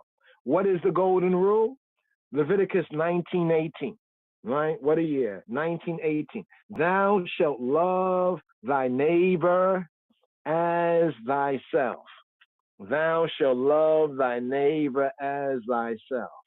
And Yah, Yahweh. Please help them to love themselves. Because if this guy loved me like himself and he don't love himself, well, he ain't going to be loving me much. But it's taken for granted that we should love I and thyself. That's why it says, thou shalt love thy neighbor as thyself. That there is the golden rule. Here, today's daily song. According to royal order, here, let's go to verse 4. Verse 4, the Dalet verse, Abba Gada, Aleph Beit Gimel Dalet. Here we have verse 4 here, KJV first up, in whose eyes, qualifications here, in whose eyes a vile person is contemned, but he honoreth them that fear or that reverence, that respects Yahweh, sweareth to hurt and changeth not. Right? So these are the qualifications. One who swears to hurt, right, in the sense of one's own hurt, and changeth not. Man, if I tell the truth right here, then even my brethren right here gonna be upset with me. But I gotta tell the truth. Right? So it's like that's kind of like a way of swearing to one's hurt. I'll speak the truth even if it hurts me. I'll hold to that. Right? The truth be the truth. You know what I mean? Here. Nivzeh be'aynayo. Nivzeh be'aynav. Nivzeh be'aynayo animas. We'eta yirei Yahuwah. Yikabeda nishba lehara. We'lo yamir. With law, and not Yamir. Entering verse right here, how it's kind of parsed, how this verse is parsed right here. Let's say the first part of it. Nibzeh be anayo nimas. Nibzeh, right? Let's bring this out in the Hebrew so you can see the Hebrew here, and then we'll compare it with the KJV English. These words right here, the first part up to the and, up to the comma. Right? Where it said, in whose eyes a vile person is contempt. Right? Here. Nibzeh be'aynayo nimas. Right? Modern Hebrew, nibzeh be'anav nimas. Nibzeh be'anav nimas. Ancient pointing, nibzeh be'aynayo nimas. Here, let's break it down. In whose eyes, ein, einayo, in his eyes, his ein, right? A vile person, ma'as, right? Right? Actually, they have this, a thing. Okay, a vile person, nimas. Okay, one who's rejected, a rejected person, spurned person, nimas, right? And then we have nibzeh. So it begins off with nibzeh. So the order of the words is like he despiseth, he holds in contempt, right? He disdains, nibzeh, right? Be'aynayo, in his eyes, nimas, that which is rejected or despised. In other words, this part brings out the sense that he judges a man by his true character. And if morally defective, if he finds the man to be morally defective, does not allow other considerations to weigh in his estimation of him. Like you see somebody morally defective, but they got a lot of money. But they got money, yo. No, but they morally defective. Right? The moral defect, outweighs, any other estimate.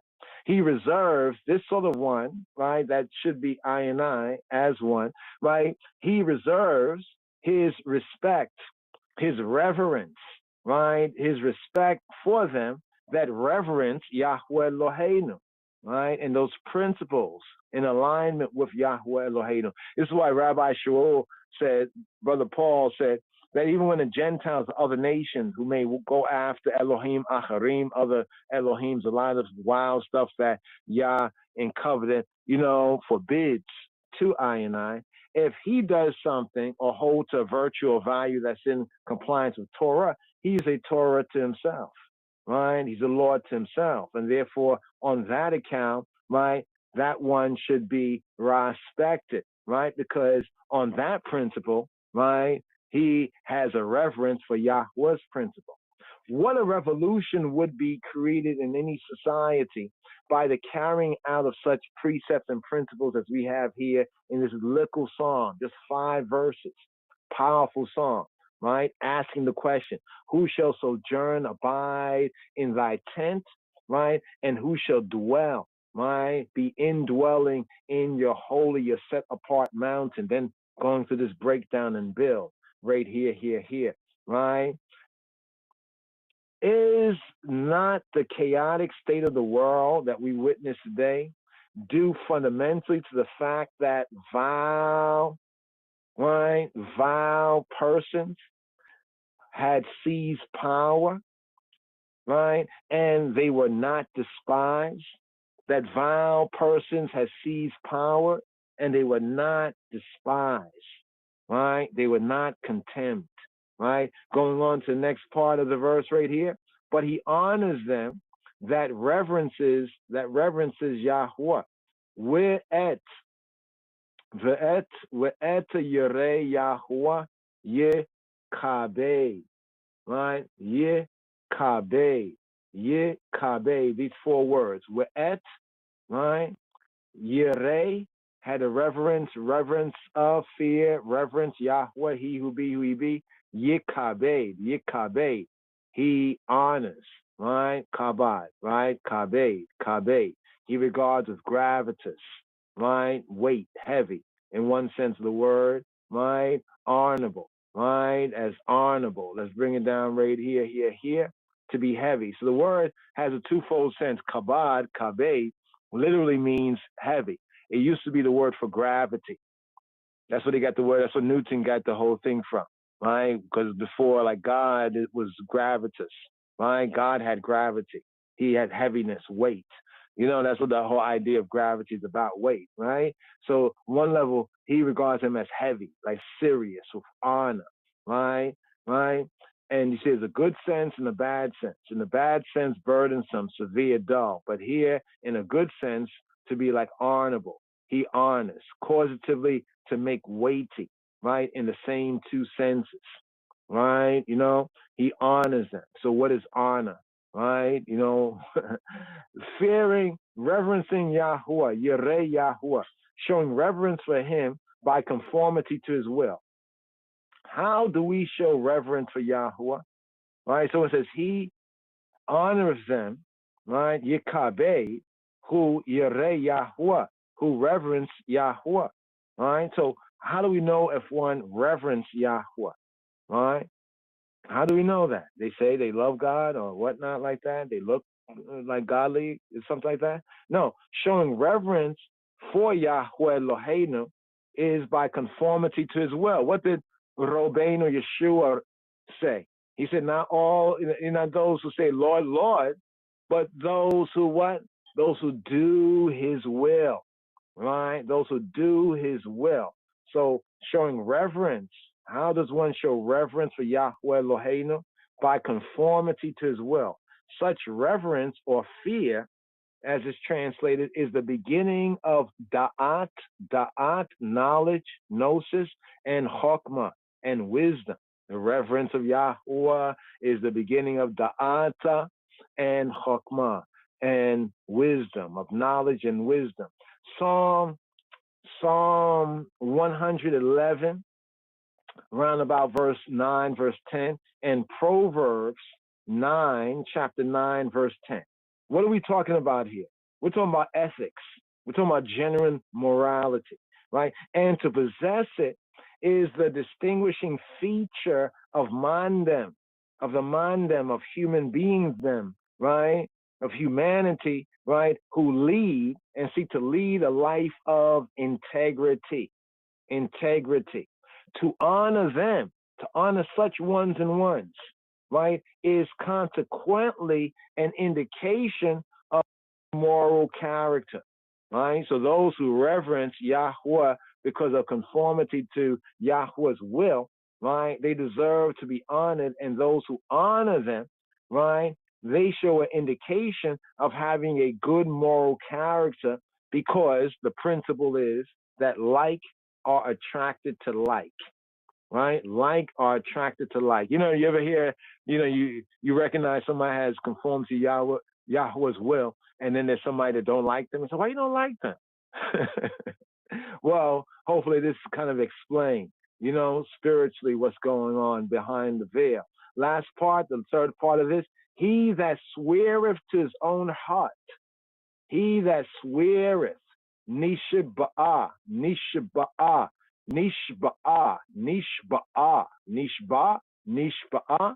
Here we go right here. Nishba'ah, lihara, lihara, lihara, welo yamir. Nishba'ah, lihara, welo yamir. Here on the words. He that sweareth, boom that down. He that sweareth, Shabbat, Shabbat, Shabbat, Shabbat. Right here we have in the Nepho sense. You see the Nepho? Right? So the root word is Shabbat, Shabbat, Shabbat. Right? Here in the text we have Nishabbat. Right? That's the Nepho sense. The Nepho sense. Right? Nishabbat. Nishabbat means to swear, to take an oath, to swear. This is also used of Yahweh himself, to seven oneself. Right? To swear. Right? Nishabbat. Right, nishba, nishba, right, to seven oneself. You see the idea of swearing, right? The word swearing in Hebrew comes from or is related to the word for seven, right? Therefore, the inner link of the Hebrew is to seven oneself, right? What does it mean to seven oneself? It's as though you repeated a declaration 7 times. All right, but I see something with the 7 seals in man right there. I just leave that on the beamer right there. They're there. But he sweareth, nishabah, nishabah, right? He sweareth lihara, lihara, right? To ra'a, ra'a, ra'a, ra'a, to the ra'a, right? He sweareth to his own hurt. See, notice this is the same word for evil. Why didn't the translator say he sweareth to his own evil? Then people would have really been confused if somebody didn't give them a good translation understanding. So the word hurt here, notice how the word hurt is related Hebraic to the word evil. David says elsewhere, right? They seek my hurt. But when you're reading in Hebrew, I remember one day I was reading in Hebrew, and I said, wow, wait. The way it is ra'ati, you could translate it as they seek my evil, right? But they seek my evil because they seek me hurt. It's not my evil, like I'm doing evil, but they seek hurt upon me, and that is evil, right? Because that is displeasing. You see the root verb right here? Displeasing, sad, injurious, evil, to injury, brings a whole new idea to the fuller sense of what is really evil, right? Hebraically. But he swerved, right? He swerved, nishaba'ah lehara. Like, for example, didn't Yahweh swear, right, to the patriarchs, the Hebrew Trinity, to Abraham, Yitzhak, and Yaakov? Did not he swear? Did not even the children, the descendants, go off and do evil, and we shame, our ancestors shamed his name? Didn't they do that? Right? To even, that was evil to Yah. But still, he still keeps his seventh, right? And sevening of himself. Mishiba'ah le hara'a willow. And he doesn't yamir. He doesn't more. He doesn't more on it. Here, yamir, right? From the root word more, right? More to it, change, exchange. I know ones look at that and say, more? Is that the more? Willow yamir. So more basically means to change, exchange, right? To change, to alter, right? But this characteristic, like by implication, to barter. You have we're going to do this and do that. You already made a deal, and then it's like, then later on you say, like, can I change that deal? Like, I know we handshook on that, but we have to renegotiate it. No, he lo yamir. He changeth not, right? Here, the idea of swearing or seventing oneself, right? Taking that Shabbat, right? Nishaba'ah, that swearing, right? The sanctity of the plighted word, Hebraically speaking, one's word, as we would say, remember back in the days, it used to be said, your word is your bond. What happened to that? Right? Did that die? Did that get buried somewhere? Right? Your word is your bond. The sanctity, the set apartness of the plighted word. We say what? Words of our mouth, may the words of our mouth, meditation of our heart, right, be acceptable in thy sight, Yahuwah, my strength, my redeemer. The sanctity of the plighted word, even when it proves disadvantageous. You ever give your word, right, and then you recognize, oh man, this is not to my benefit, and you kind of would like to change it, but there's something about honor that causes you to, it's like, I gave my word. I'm going to keep my word. So be it.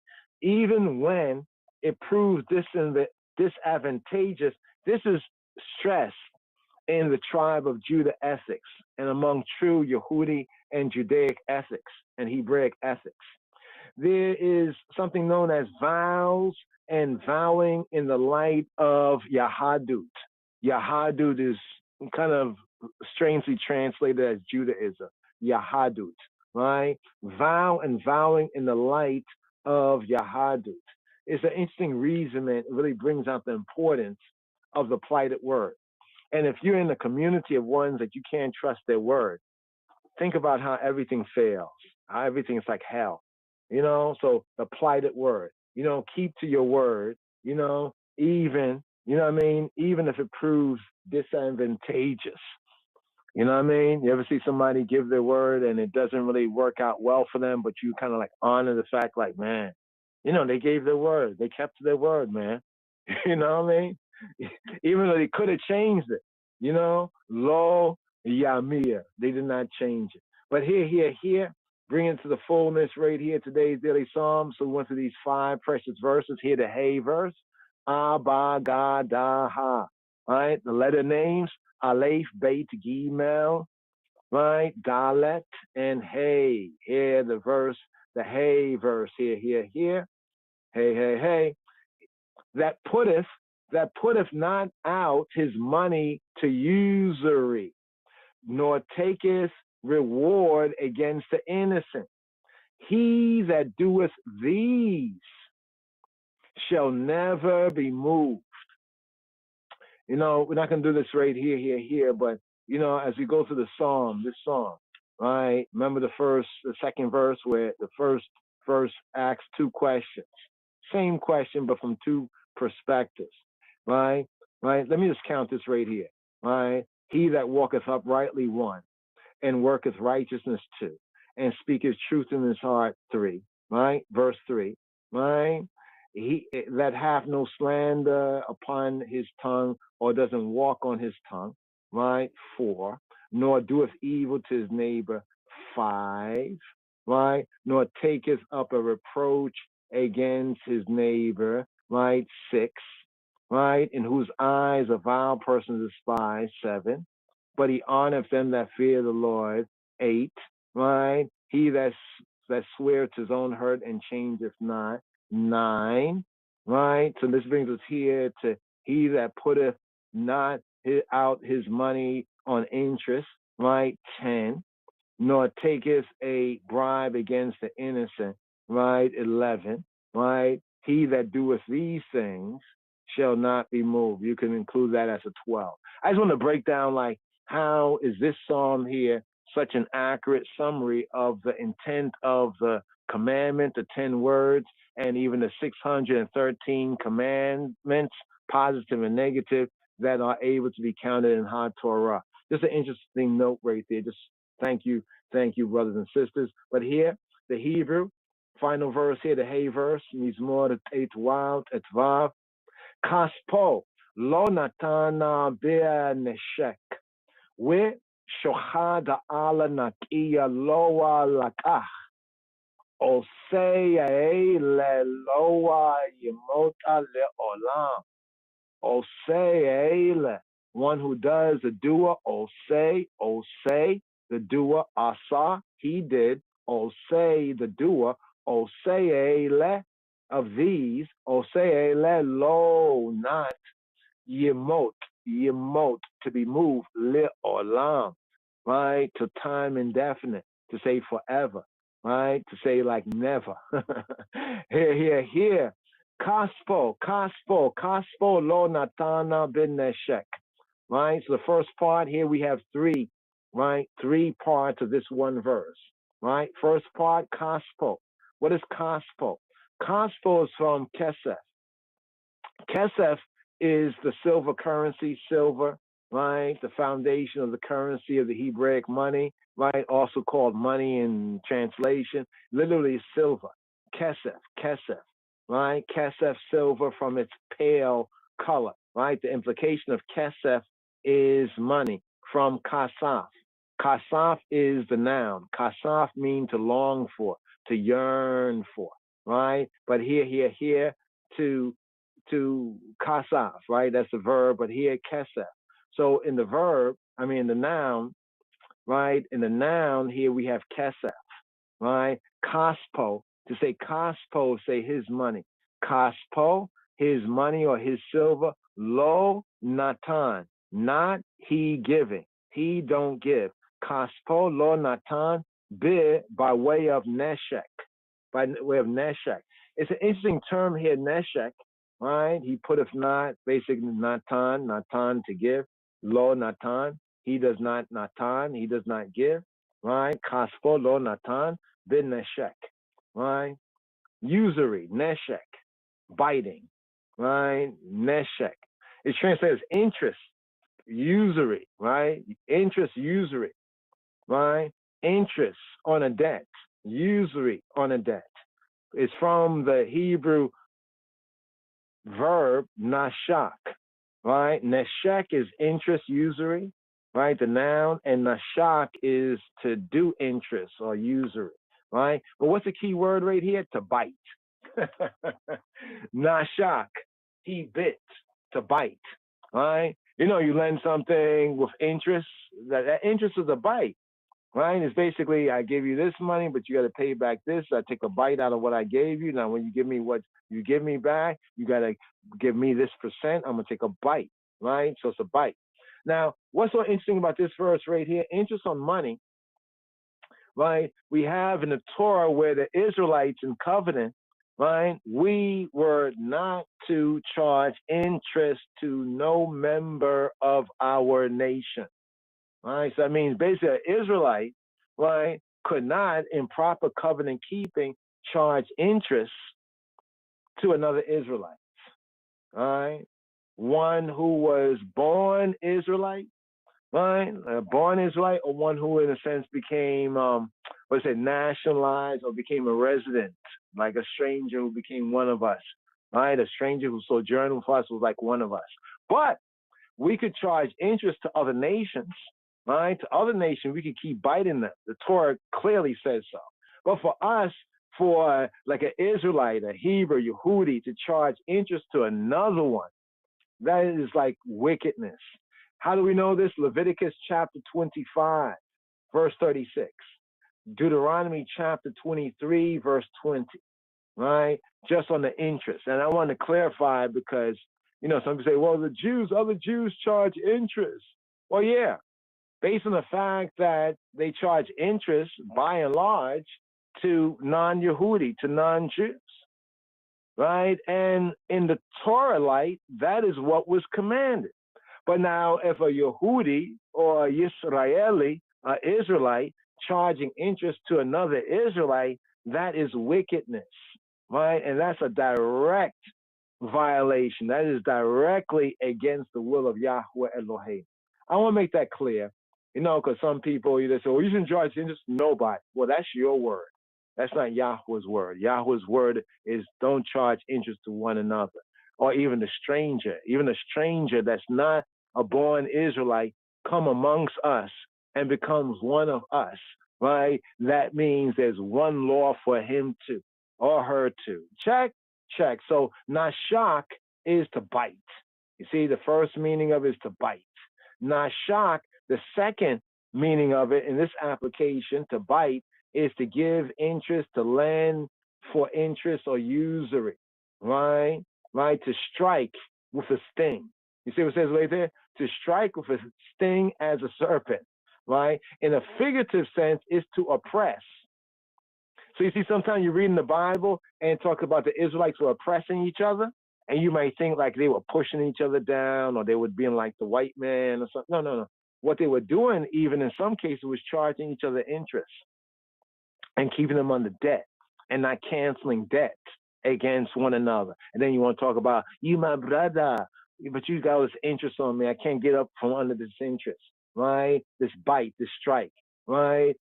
To oppress with interest on a loan, right? To oppress with interest on a loan, right? It's enough that a person has to pay you back, a fellow Israelite got to pay you back, and now you charge interest on that loan. So basically what it's saying right here, Kaspo lo natana ben neshek. He does not give his silver with a bite. He don't give his silver a bite, or he don't give his silver, right, his money, put out his money, give out his money on interest, right? Next part of the verse, nor taketh reward against the innocent, right? Nor taketh reward. These are the qualifications. Nor taketh reward against the innocent, right? Right here. With shohad al naki lo lakah. With shohad. Shohad. What is the shohad? Right? The shohad. Right? What's the shohad? Shohad. The shohad comes from shahad.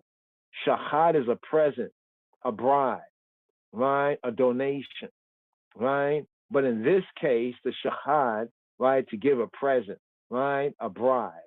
See, the corruption of justice, of tzedek, and the practice of tzedek by bribery is severely condemned in the Hebrew and the Bible, right? The Hebrew scriptures and the Bible overall, right? Exodus chapter 23, verse 8, Deuteronomy chapter 16, verse 19, Deuteronomy chapter 27, verse 25. Nothing demarcates the concept of human society, demarcates, right, as depicted throughout the scripture from the realities of the contemporary world, as does the unswerving. Throughout the scripture, there's an unswerving. Yah don't change. Lo Yamir.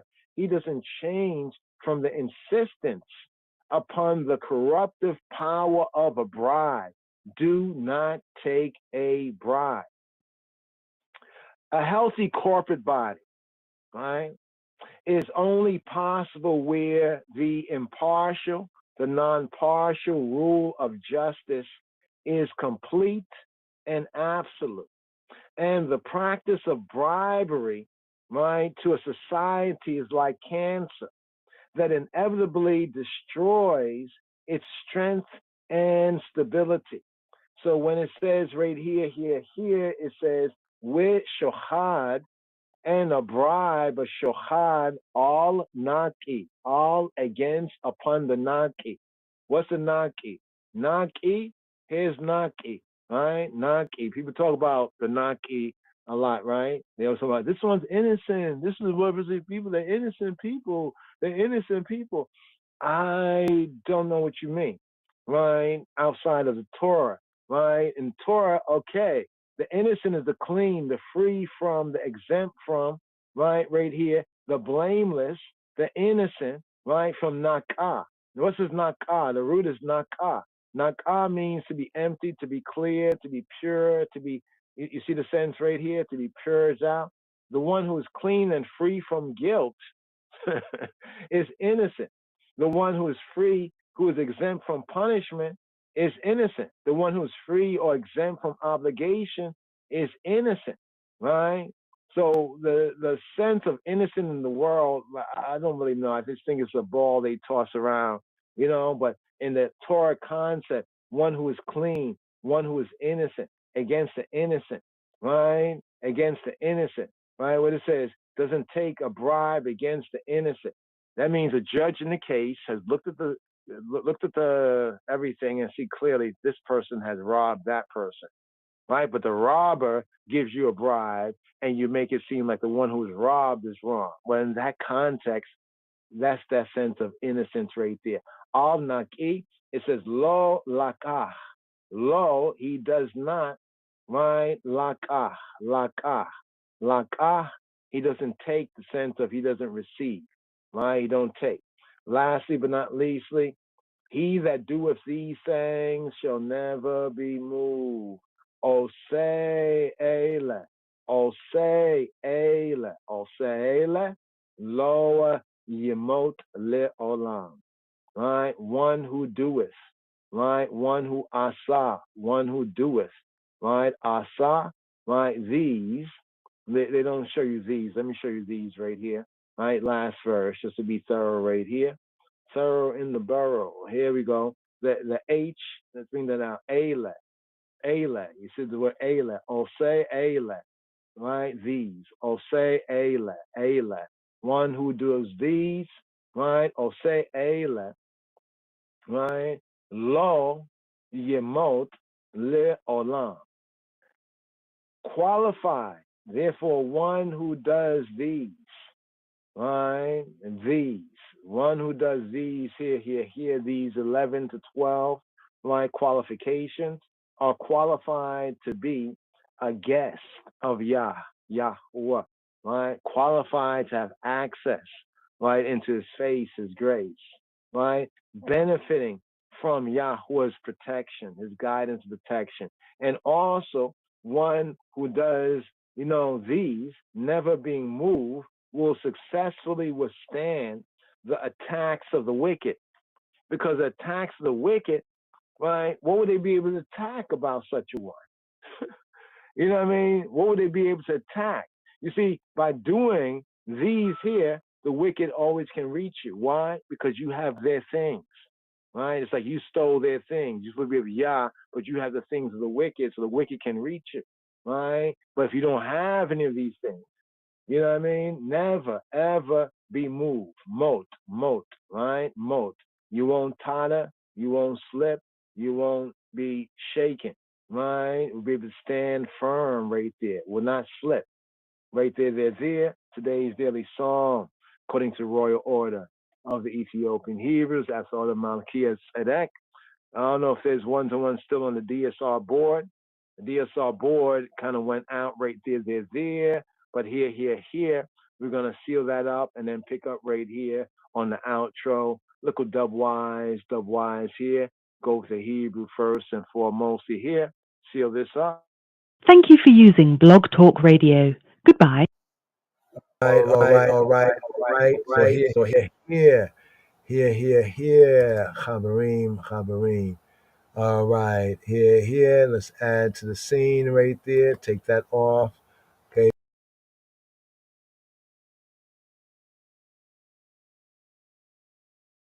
Psalm 15. Lord, who shall abide in thy tabernacle? Who shall dwell in thy holy hill? He that walketh uprightly, and worketh righteousness, and speaketh the truth in his heart.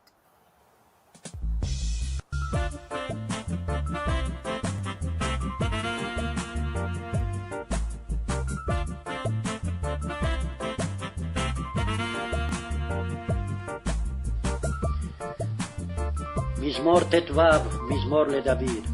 אדוני, מי יגור באהליך? מי ישכון בהר קודשך? הולך תמים ופועל צדק, ודובר אמת בלבבו. לא רגל על לשונו, לא עשה לרעהו רעה, וחרפה לא נשא על קרובו. נבזה בעיניו נמאס, ואת יראה אדוני יכבד. נשבע להרע ולא ימיר. כספו לא נתן בנשך, ושוחד על נקי לא לקח. עושה אלה לא ימות לעולם. Psalm 15. Lord, who shall abide in thy tabernacle? Who shall dwell in thy holy hill? He that walketh uprightly, and worketh righteousness, and speaketh the truth in his heart. He that backbiteth not with his tongue, nor doeth evil to his neighbor, nor taketh up a reproach against his neighbor, in whose eyes a vile person is contemned, but he honoureth them that fear the Lord. He that sweareth to his own hurt, and changeth not. He that putteth not out his money to usury, nor taketh reward against the innocent. He that doeth these things shall never be moved, shall never be moved, shall never be moved, shall never be moved, shall never be moved, shall never be moved.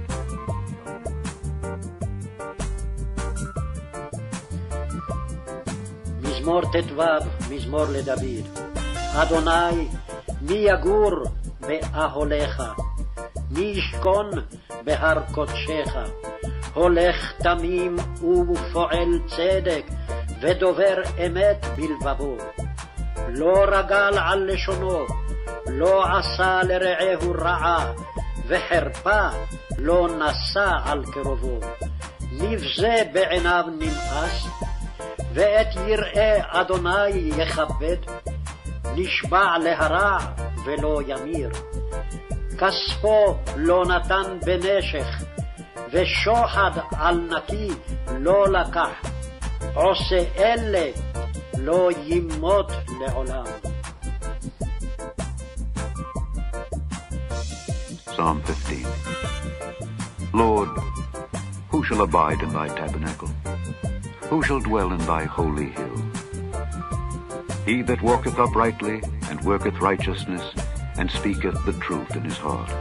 He that backbiteth not with his tongue, nor doeth evil to his neighbor, nor taketh up a reproach against his neighbor, in whose eyes a vile person is contemned, but he honoureth them that fear the Lord.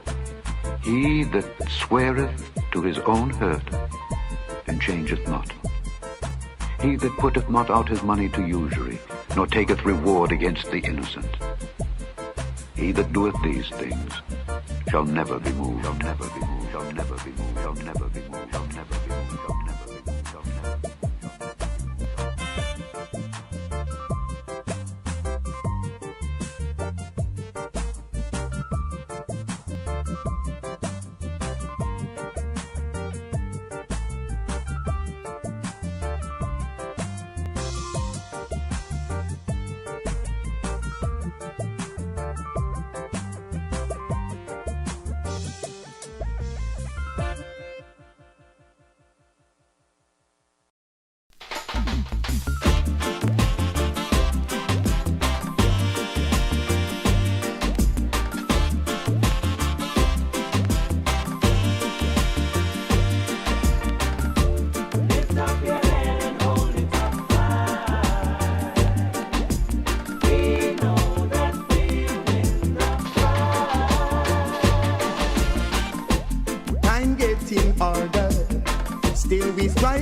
Gonna stop till the battle is won and we get justice.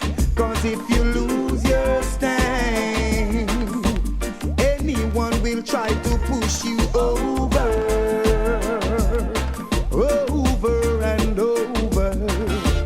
Lift up your head and hold it up high. We know that we'll win the prize.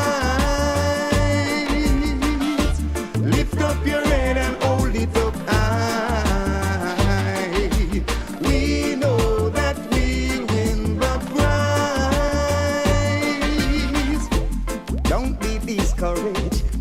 Pitfalls and their worries. Pain endure for one night, but joy cometh in the morning. And if you lose your soul, there's nothing to gain. It will be over. Over. Lift up your head and hold it up high. We know that we'll win the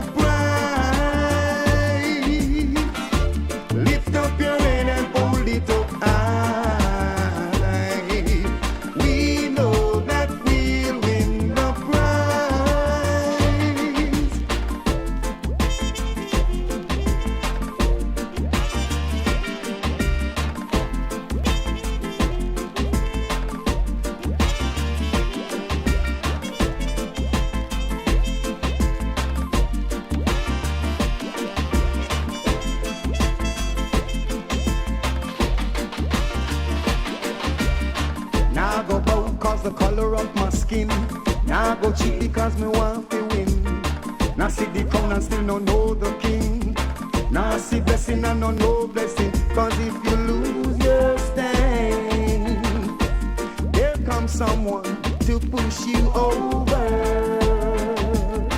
Over and over. Lift up your head and hold it up high. We know that we'll win the prize. Lift up your head and hold it up high. We know that we'll win the prize. Time getting older, still we striving for better. And we're not gonna stop till the battle is won and we get justice. Cause if you lose control, they'll send someone to run you over. Over and over. Lift up your head and hold it up high. We know that we'll win the prize. Lift up your head and hold it up high. We know that we'll win the prize.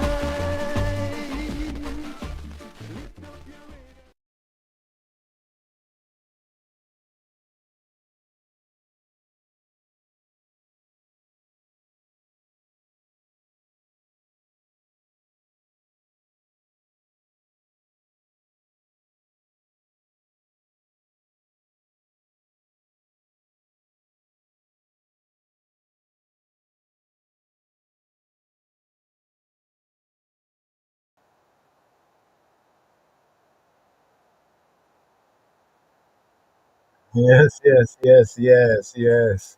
Everson Blender right there. Lift up. Here in the season. Little itchy, scratchy right there. Classic right there. Lala Tov right here. Chabarim. Lala Tov, good night. Boker Tov, good dawn, good rising. Second day of Sukkot.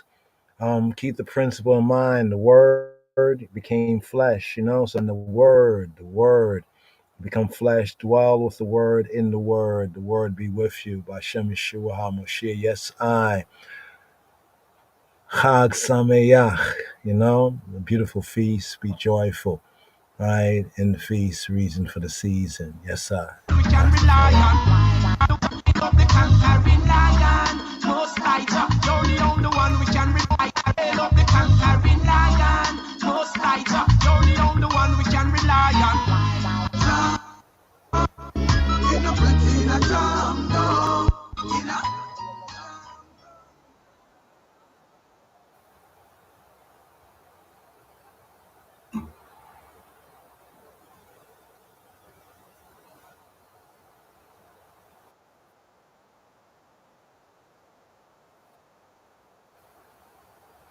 Shalom, shalom, Shua shalom.